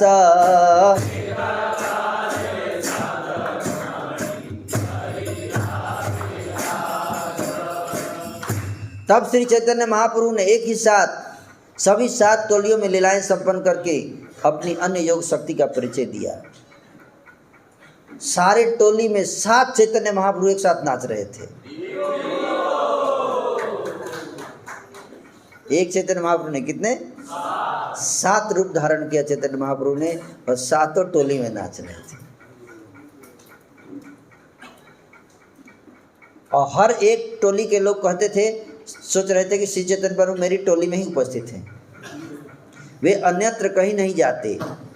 वो बोल रहे थे कि मेरे महाप्रभु तो केवल हमारी टोली में नाच रहे हैं और दूसरी टोली में को वैल्यू नहीं दे रहे हैं, हमारी टोली को ज़्यादा वैल्यू दे रहे हैं। और दूसरा वाला भी यही सोच रहा था, किसी को नहीं पता था कि हर जगह है। वास्तव में कोई भी महाप्रभु की अचिंत्य शक्ति को देख नहीं सका, केवल कुछ भक्त लोगों को साथ दिखाई दिए चैतन्य महाप्रभु, कुछ गिने चुने भक्त थे हैं। केवल सर्वाधिक अंतरंग भक्त ही जो शुद्ध अनन्य भक्ति में स्थित थे इस बात को समझ सके। भगवान जगन्नाथ संकीर्तन से अत्यंत प्रसन्न हुए और उन्होंने कीर्तन देखने के लिए ही अपने रथ को खड़ा कर दिया। बोला रुको, अब कीर्तन देखूंगा। मौसी के यहाँ बाद में जाएंगे, है ना। राजा प्रताप रुद्र भी संकीर्तन देखकर विस्मित हो गए। वे निष्क्रिय हो गए और कृष्ण के भाव प्रेम में रूपांतरित हो गए। जब राजा ने काशी मिश्र से महाप्रभु की महिमा के विषय में बतलाया तो काशी मिश्र ने उत्तर दिया, हे राजा, आपके भाग्य की सीमा नहीं है। क्योंकि राजा तथा सार्वभौम भट्टाचार्य दोनों ही महाप्रभु की लीला से अवगत थे, किंतु श्री चैतन्य महाप्रभु की युक्तियों को अन्य कोई नहीं देख सकता था। केवल 2 लोग देख पा रहे थे, सार्वभौम भट्टाचार्य और राजा प्रताप रुद्र देख पा रहे थे कि 7 जगह महाप्रभु नाच रहे हैं। महाराज प्रताप रुद्र को इतनी कृपा मिल गया है क्योंकि झाड़ू लगा रहे थे,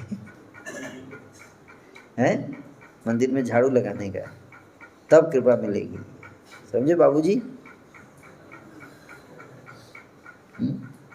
श्री चैतन्य महाप्रभु राजा को मार्ग की सफाई जैसा तुच्छ कार्य करते देखकर अत्यंत प्रसन्न थे। राजा ने इसी दीनता के कारण श्री चैतन्य महाप्रभु की कृपा प्राप्त की। अतः वे श्री चैतन्य महाप्रभु के कार्यों के रहस्य को देख सकते थे।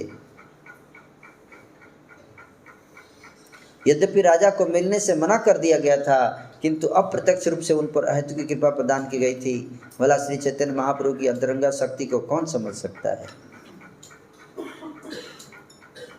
जब सार्वभौम भट्टाचार्य तथा काशी मिश्र महोदयों ने राजा के ऊपर महाप्रभु की अहेतुक कृपा देखी तो वे चकित रह गए। श्री चैतन्य महाप्रभु ने कुछ समय तक अपनी लीलाएं इस प्रकार से की। वे स्वयं गा रहे थे और उन्होंने अपने संगियों को नाचने के लिए प्रेरित किया। खुद गा रहे थे, यानी कि लीडर जो है पीछे खड़ा होकर हरे कृष्णा करता है, लीडर को खुद आगे जाके नाचने का, और गा भी रहे थे हैं? और बाकी लोग इंस्पायर हो गए, तो भी लोग भी नाचो गाओ, है ना। तो हमारा संप्रदाय किसका है? नाचने और गाने का संप्रदाय है। हमारे संप्रदाय में भगवान भी आते तो नाचते गाते हैं, है कि नहीं। महाप्रभु अपनी आवश्यकता के अनुसार कभी एक रूप प्रदर्शित करते तो कभी अनेक। ऐसा उनके अंतरंगा शक्ति द्वारा संपन्न हो रहा था। महाप्रभु अपनी दिव्य लीलाओं के दौरान अपने आप को भूल गए, किंतु उनकी अंतरंगा शक्ति ने उनको उनके मनोभावों को जानते हुए सारी व्यवस्था कर दी। जिस तरह पूर्व काल में पूर्वे जय छेरा शादी लीला कैल वृंदावने,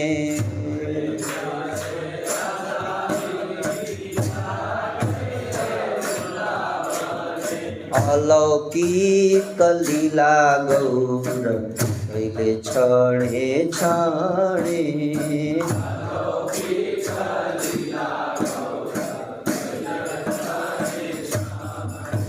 जिस तरह से पूर्व काल में श्री कृष्ण ने वृंदावन में रासलीला किया और रासलीला के दौरान जितनी गोपियां थी उतना रूप धारण करके कृष्ण हर गोपी के साथ नाच रहे थे। आप जानते कि नहीं जानते? हर गोपी के साथ कृष्ण एक रूप धारण करके अलग अलग, जितनी गोपी उतने कृष्ण। ये भगवान। भगवान का नकल नहीं करने का। आप हर गोपी के साथ नहीं जा सकते, इसलिए गोपी आपका माथा नोचलेगी। इसलिए आप एक रूप में ही रह सकते, इसलिए एक ही विवाह करने का है, ठीक है? नहीं तो आपकी गोपी आपका माथा खा जाएगी। कई लोग बोलते हैं कि भगवान इतने विवाह करते हैं, हम एक ही क्यों? भगवान विवाह इतना करते हैं तो इतना रूप भी बनाते हैं, है कि नहीं? आप एक से ज़्यादा नहीं बना सकते, हम भगवान नहीं बन सकते, है कि नहीं? केवल शुद्ध भक्त ही महाप्रभु को रथ यात्रा के रथ के समक्ष नृत्य करने की अनुभूति कर सकते थे। अन्य लोग इसे नहीं समझ सके। भगवान श्री कृष्ण के विलक्षण नृत्य का वर्णन श्रीमद् भागवत में मिलता है। इस तरह श्री चैतन्य महाप्रभु ने परम प्रसन्न होकर नृत्य किया और प्रेम की तरंगों से सारे लोगों को आप्लावित कर दिया। इस तरह भगवान अपने जगन्नाथ रथ पर आरूढ़ हुए और श्री चैतन्य महाप्रभु ने अपने सारे भक्तों को रथ के समक्ष नाचने के लिए प्रोत्साहित किया। आप कृपा करके वह वृत्तांत सुनिए जिस समय भगवान जगन्नाथ गुंडीचा मंदिर जा रहे थे और महाप्रभु रथ के समक्ष नृत्य कर रहे थे, उसका वृत्तांत सुनिए। कैसे महाप्रभु नाच रहे थे, सुनना चाहते हैं? कितने लोग सुनना चाहते हैं? एई मात कीर्तन प्रभु करिल कत क्षण,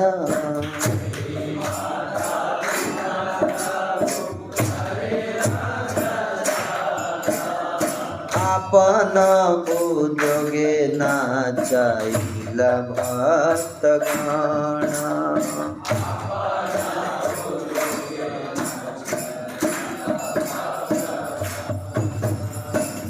अपनी नाचिते जाबे प्रभुर मान हैला,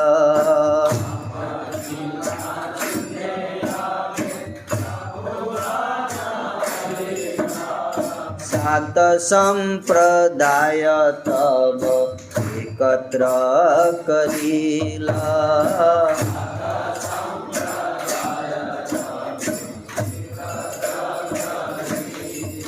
जब चैतन्य महाप्रभु को नाचने का मन हुआ तो उन्होंने सातों टोलियों को एक साथ मिला दिया।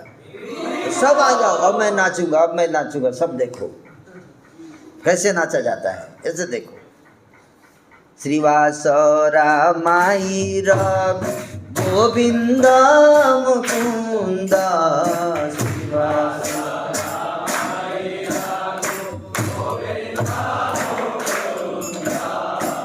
हरिदास गोविंदानंद माधव गोविंद।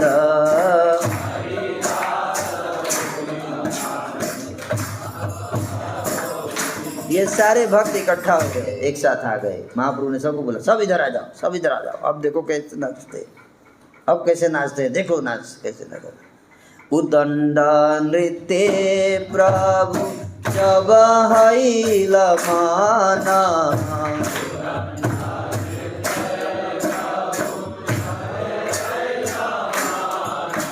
स्वरूपेर संगे दिल एही नवा जाना।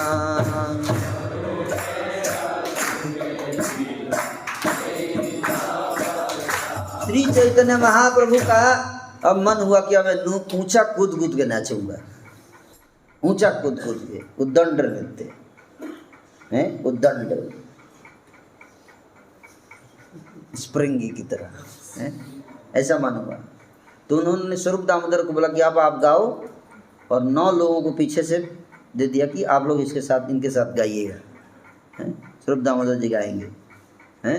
ये भक्त महाप्रभु के साथ साथ गाते थे और उन्हीं के साथ दौड़ते भी थे। महाप्रभु दौड़ रहे थे नाच करते हुए, नाचते हुए। भक्तों के अन्य समूह भी गा रहे थे। दंडवत करी प्रभु जोड़ी दुई हाथ,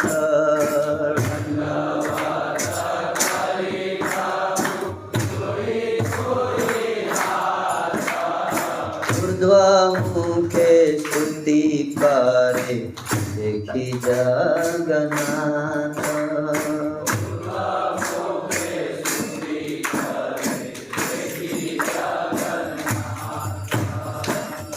भूमिका बन रहा है उद्दंड नृत्य का भूमिका है। उद्दंड नृत्य ऐसे नहीं होता है। कैसे होता है, हैं?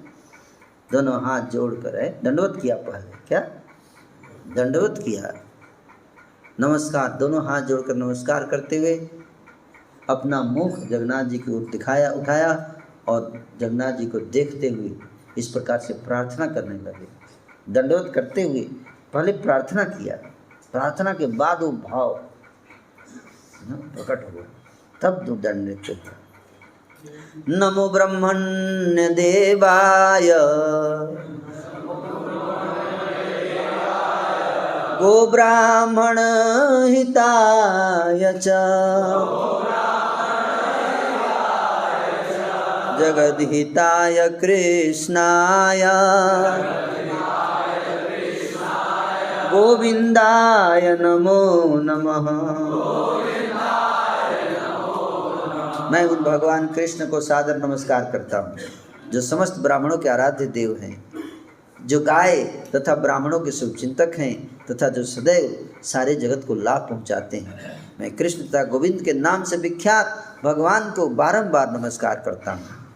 जयति जयति देवो देवकी नंदनासौ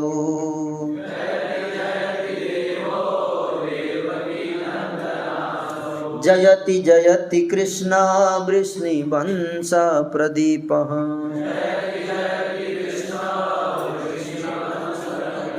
जयति जयति मेघश्यामलः कोमलांगो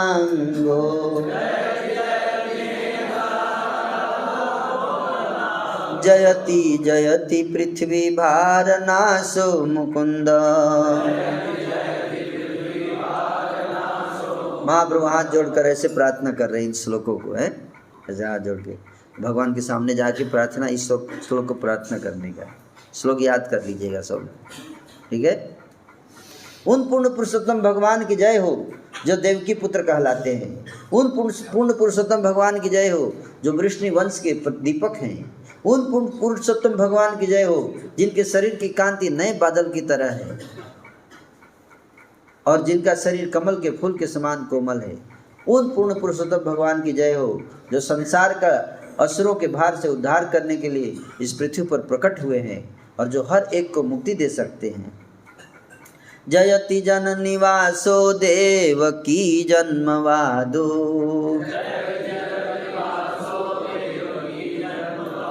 जदुवर परिषद स्वैर्दोर्भिरसन्न धर्मम्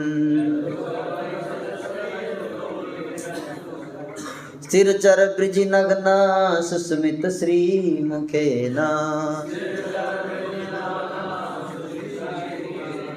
ब्रजपुर जनितानां वर्धयन् कामदेवम्।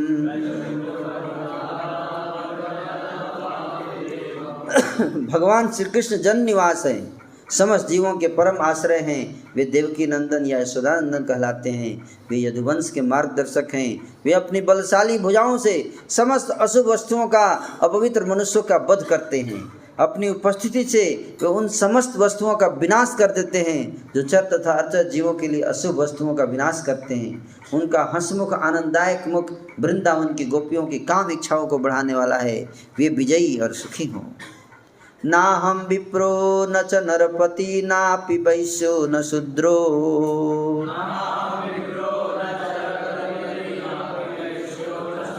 ना हम वर्णी न च गृहपतिर्न वनस्थो यतिर्वा किंतु प्रोद्यन् निखिल परमानंद पूर्णामृताब्धेर गोपीर्भर्तुर्पद कमलयोर्दास दासानुदासः। मैं न तो ब्राह्मण हूँ, न क्षत्रिय, न वैश्य, न शूद्र, ना मैं ब्रह्मचारी, ना गृहस्थ, ना वानप्रस्थ, ना सन्यासी। मैं तो गोपियों के भर्ता भगवान श्री कृष्ण के चरण कमलों के दासों का दास। वे अमृत के सागर के तुल्य हैं और विश्व के दिव्य आनंद के कारण स्वरूप हैं। वे सदैव तेजोमय रहते हैं। इस प्रकार से 4 श्लोकों में श्री चैतन्य महाप्रभु ने भगवान जगन्नाथ की प्रार्थना की। इन 4 श्लोक आज आप लोग जाएंगे भगवान जगन्नाथ के दर्शन करने। तो ये 4 श्लोक आप इसलिए सुनाया, ये 4 श्लोक से भगवान के सामने प्रार्थना करने का करेंगे सब। इत पड़ी पुनरापि करिला प्रणामा,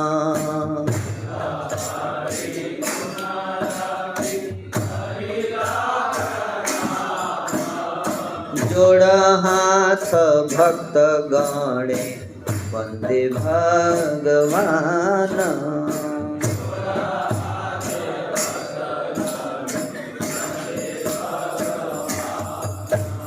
शास्त्र के इन श्लोकों को सुनाने के बाद महाप्रभु ने फिर से नमस्कार किया और सारे भक्तों ने भी हाथ जोड़कर पूर्ण पुरुषोत्तम भगवान जगन्नाथ की वंदना की। उडंद नृत्य प्रभु करियाहंकार,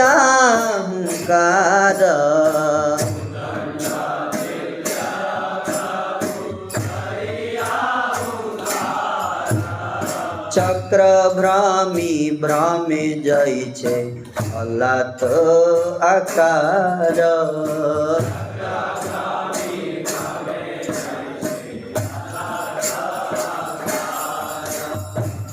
जब श्री चैतन्य महाप्रभु बादलों जैसी गर्जना करते हुए चक्र की तरह चक्कर लगा रहे, चक्र ऐसे नाच रहे थे। चक्र चरखी आपने देखा है पटाखे में, ऐसे ऐसे नाच रहे थे। ऊंचा उछल उछल कर नाच रहे थे। तब वे घूमते अग्निपुंज की तरह लग रहे थे। लकड़ी को ऐसे जलती लकड़ी को ऐसे घुमाएंगे वैसे नाच रहे थे महाप्रभु हैं। नाचते समय महाप्रभु जहाँ भी चरण रखते थे पूरी धरती पर्वतों तथा समुद्र सहित हिलती डुलती प्रतीत हो रही थी। धरती हिलने लगी जब महाप्रभु नाच रहे थे, धरती हिलने लगी, भगवान नाच रहे। जब चैतन्य महाप्रभु नाच रहे थे तब उनके शरीर में आनंद के विविध दिव्य विकार उत्पन्न हो उठे। कभी ऐसा लगता था मानो वे जड़ हो गए हों, कभी उनके शरीर के रोंगटे खड़े हो जाते, कभी उन्हें पसीना आ जाता, कभी वे रोते, कभी वे कांपने लगते, कभी उनके शरीर का रंग बदल जाता, कभी उनके शरीर में विवशता, गर्व, हर्ष और दैन्य के लक्षण प्रकट हो आते। जब श्री चैतन्य महाप्रभु नाचते हुए पछाड़ खाकर गिरते तो वे भूमि पर लौटने लगते। उस समय ऐसा प्रतीत होता मानो सोने का पर्वत भूमि पर लौट रहा हो। यह देखकर नित्यानंद प्रभु अपने दोनों हाथ फैलाकर इधर उधर दौड़ रहे महाप्रभु को पकड़ने का प्रयास करते। अद्वैत आचार्य महाप्रभु के पीछे पीछे चलते और बारंबार जोर जोर से हरि बोल का उच्चारण करते। भीड़ को महाप्रभु के पास नहीं आने से रोकने के लिए भक्तों ने 3 सर्कल बना लिए थे। पहले वर्तुल का निर्देशन नित्यानंद प्रभु कर रहे थे जो साक्षात बलराम और महान शक्ति के स्वामी हैं। काशीश्वर तथा गोविंद आदि सारे भक्तों ने एक दूसरे का हाथ पकड़कर महाप्रभु के चारों ओर दूसरा वृत्त बना दिया और फिर महाराज प्रताप रुद्र तथा उनके निजी सहायकों ने दोनों भीतरी वर्तुलों के चारों ओर एक तीसरा वर्तुल बना दिया जिससे भीड़ अधिक निकट न आ सके। हरिचंदन के कंधे पर अपने हाथ रखकर राजा प्रताप रुद्र नृत्य करते हुए महाप्रभु का दर्शन कर सके और इससे वे अत्यधिक भावाविष्ट हो गए। हरिचंदन उनके सेक्रेटरी थे महाप्रभु के, प्रताप रुद्र के। राजा भी नृत्य देखकर बहुत आनंदित थे हैं। जब राजा नाच देख रहे थे तब उनके आगे खड़े श्रीवास ठाकुर ने जे ही महाप्रभु को नाचते देखा वे भावाविष्ट हो गए। तो राजा के आगे थे श्रीवास ठाकुर, वो भावाविष्ट हो गए नाचते हुए देखकर। श्रीवास ठाकुर को राजा के सामने खड़े देखकर हरिचंदन ने अपने हाथ से श्रीवास को छूकर एक ओर हटने के लिए अनुरोध किया। श्रीवास ठाकुर इधर उधर हो रहे थे, राजा को देखने में दिक्कत हो रही थी, तो हरिचंदन था उसने श्रीवास ठाकुर ऐसे किया, थोड़ा साइड हट जाए महाशय, महाराज देख रहे हैं पीछे से, उनको डिस्टर्बेंस हो रहा है। श्री चैतन्य महाप्रभु को नृत्य करते हुए देखने में मग्न होने के कारण श्रीवास ठाकुर यह नहीं समझ पाए कि उन्हें क्यों छुआ, उधर क्यों छू रहा है बार बार ये, और धकेला जा रहा था, क्यों धकेल रहा है मेरे को। जब उन्हें बारंबार धकेला गया तो नाराज हो उठे। श्रीवास ठाकुर नाराज हो गए। झापड़ मारिया कैला निवारण,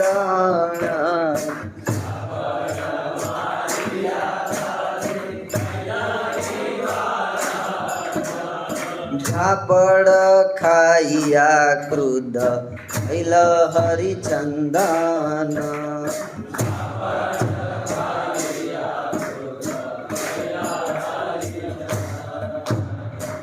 श्रीवास ठाकुर गुस्सा के एक झापड़ घूम के मारा। ये भी होता है लीला में, तो डिस्टर्ब कर रहा था ना पीछे से, एक झापड़ मारा। तो हरिचंदन तो क्षत्रिय स्पिरिट का, तो उसको बहुत गुस्सा है ना। क्रुद्ध हैया तारे कीचु चाहे बोली बारे,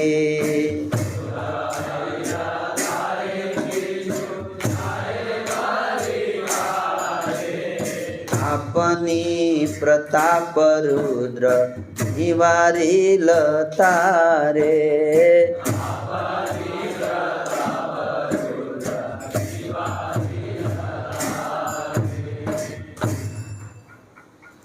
करें कि जब क्रुद्ध हरिचंदन श्रीवास ठाकुर से कुछ बोलने वाला था तो महाराज प्रताप ने रोक दिया, बोलो मत कुछ। राजा प्रताप ने कहा, हरिचंदन तू अत्यंत भाग्यशाली है, क्योंकि श्रीवास ठाकुर जैसे महान भक्त ने तुम्हें अपने स्पर्श से कृतार्थ कर दिया है।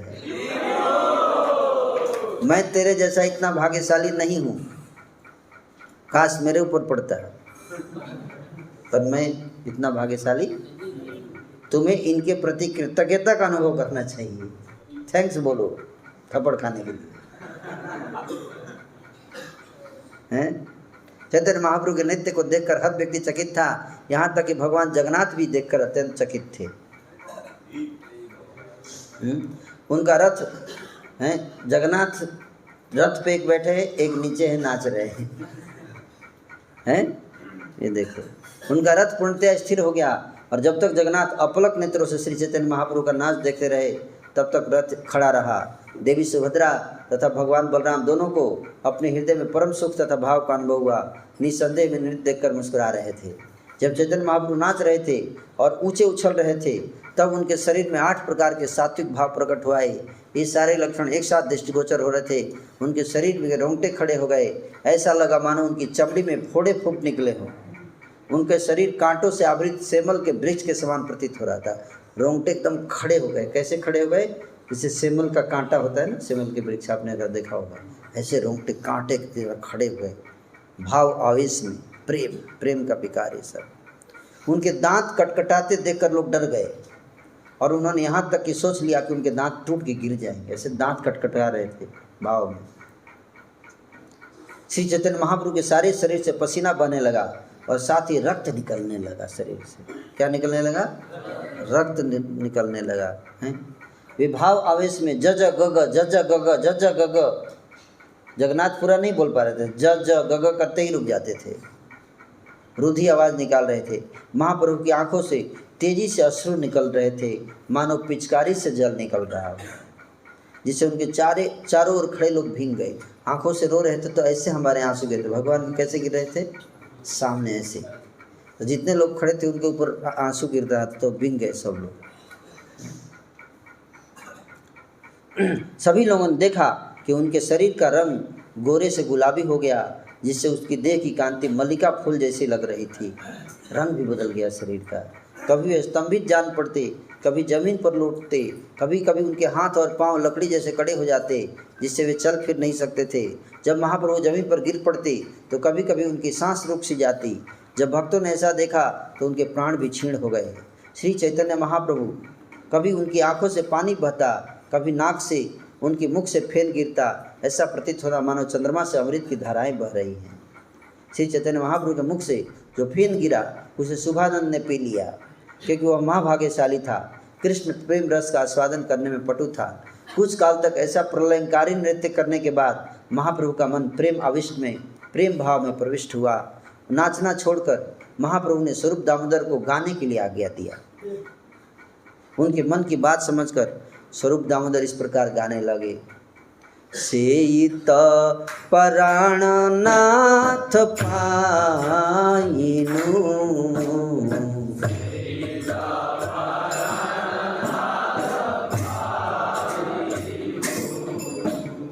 सेइत प्राणनाथ पाइनु,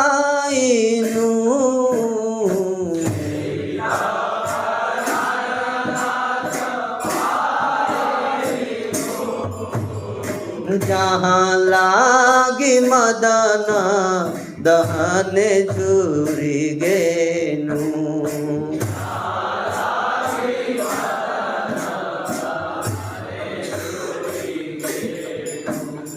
जहाँ लागी मदन दहन झूरी गेनु।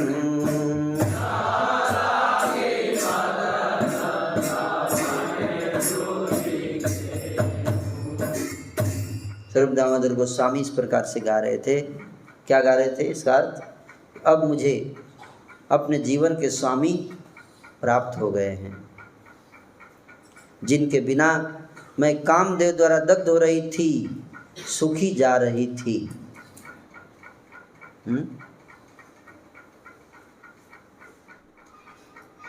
सुखी जा रही थी। राधा रानी का भाव, क्या राधा रानी का भाव लेके आए हैं ना।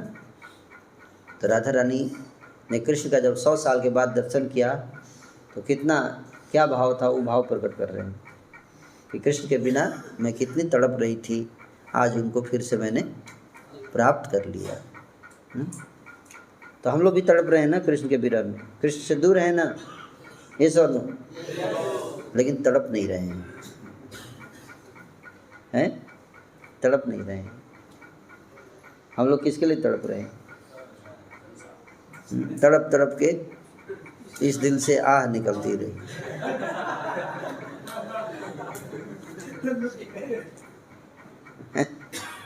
किसके लिए आह निकलती है? हैं? हम तड़पते हैं संसार के लिए, हैं? भगवान के लिए तड़पो तो हमारा जीवन धन्य हो जाएगा। जब स्वरूप दामोदर इस टेक को जोर जोर से गा रहे थे, तब श्री चैतन्य महाप्रभु दिव्य आनंद मग्न होकर ताल पर फिर नृत्य करने लगे हैं। जब तब जगन्नाथ का रथ धीरे धीरे चलने लगा, सची माता के पुत्र आगे बढ़कर रथ के समक्ष नाचने लगे। नाचते तथा गाते हुए भगवान जगन्नाथ के सामने जितने भक्त थे वो उन्हीं पर आंखें टिकाए थे। तब चैतन्य महाप्रभु कीर्तनियों के साथ जुलूस के पिछले सिरे तक गए। चैतन्य महाप्रभु अपने नेत्रों तथा मन को भगवान जगन्नाथ पर टिकाए, नेत्र भी और मन भी दोनों टिकाए हुए थे। अपने दोनों हाथों से गीत का अभिनय करने लगे, हाथों से अभिनय करने लगे। सीता पर अभिनय करते हुए हाथों से ड्रामा।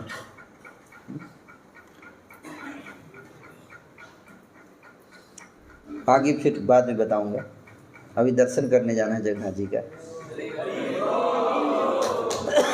कथा लंबी है, हैं? तो मैं यही विराम दूंगा। Thank you so much. Hare Krishna.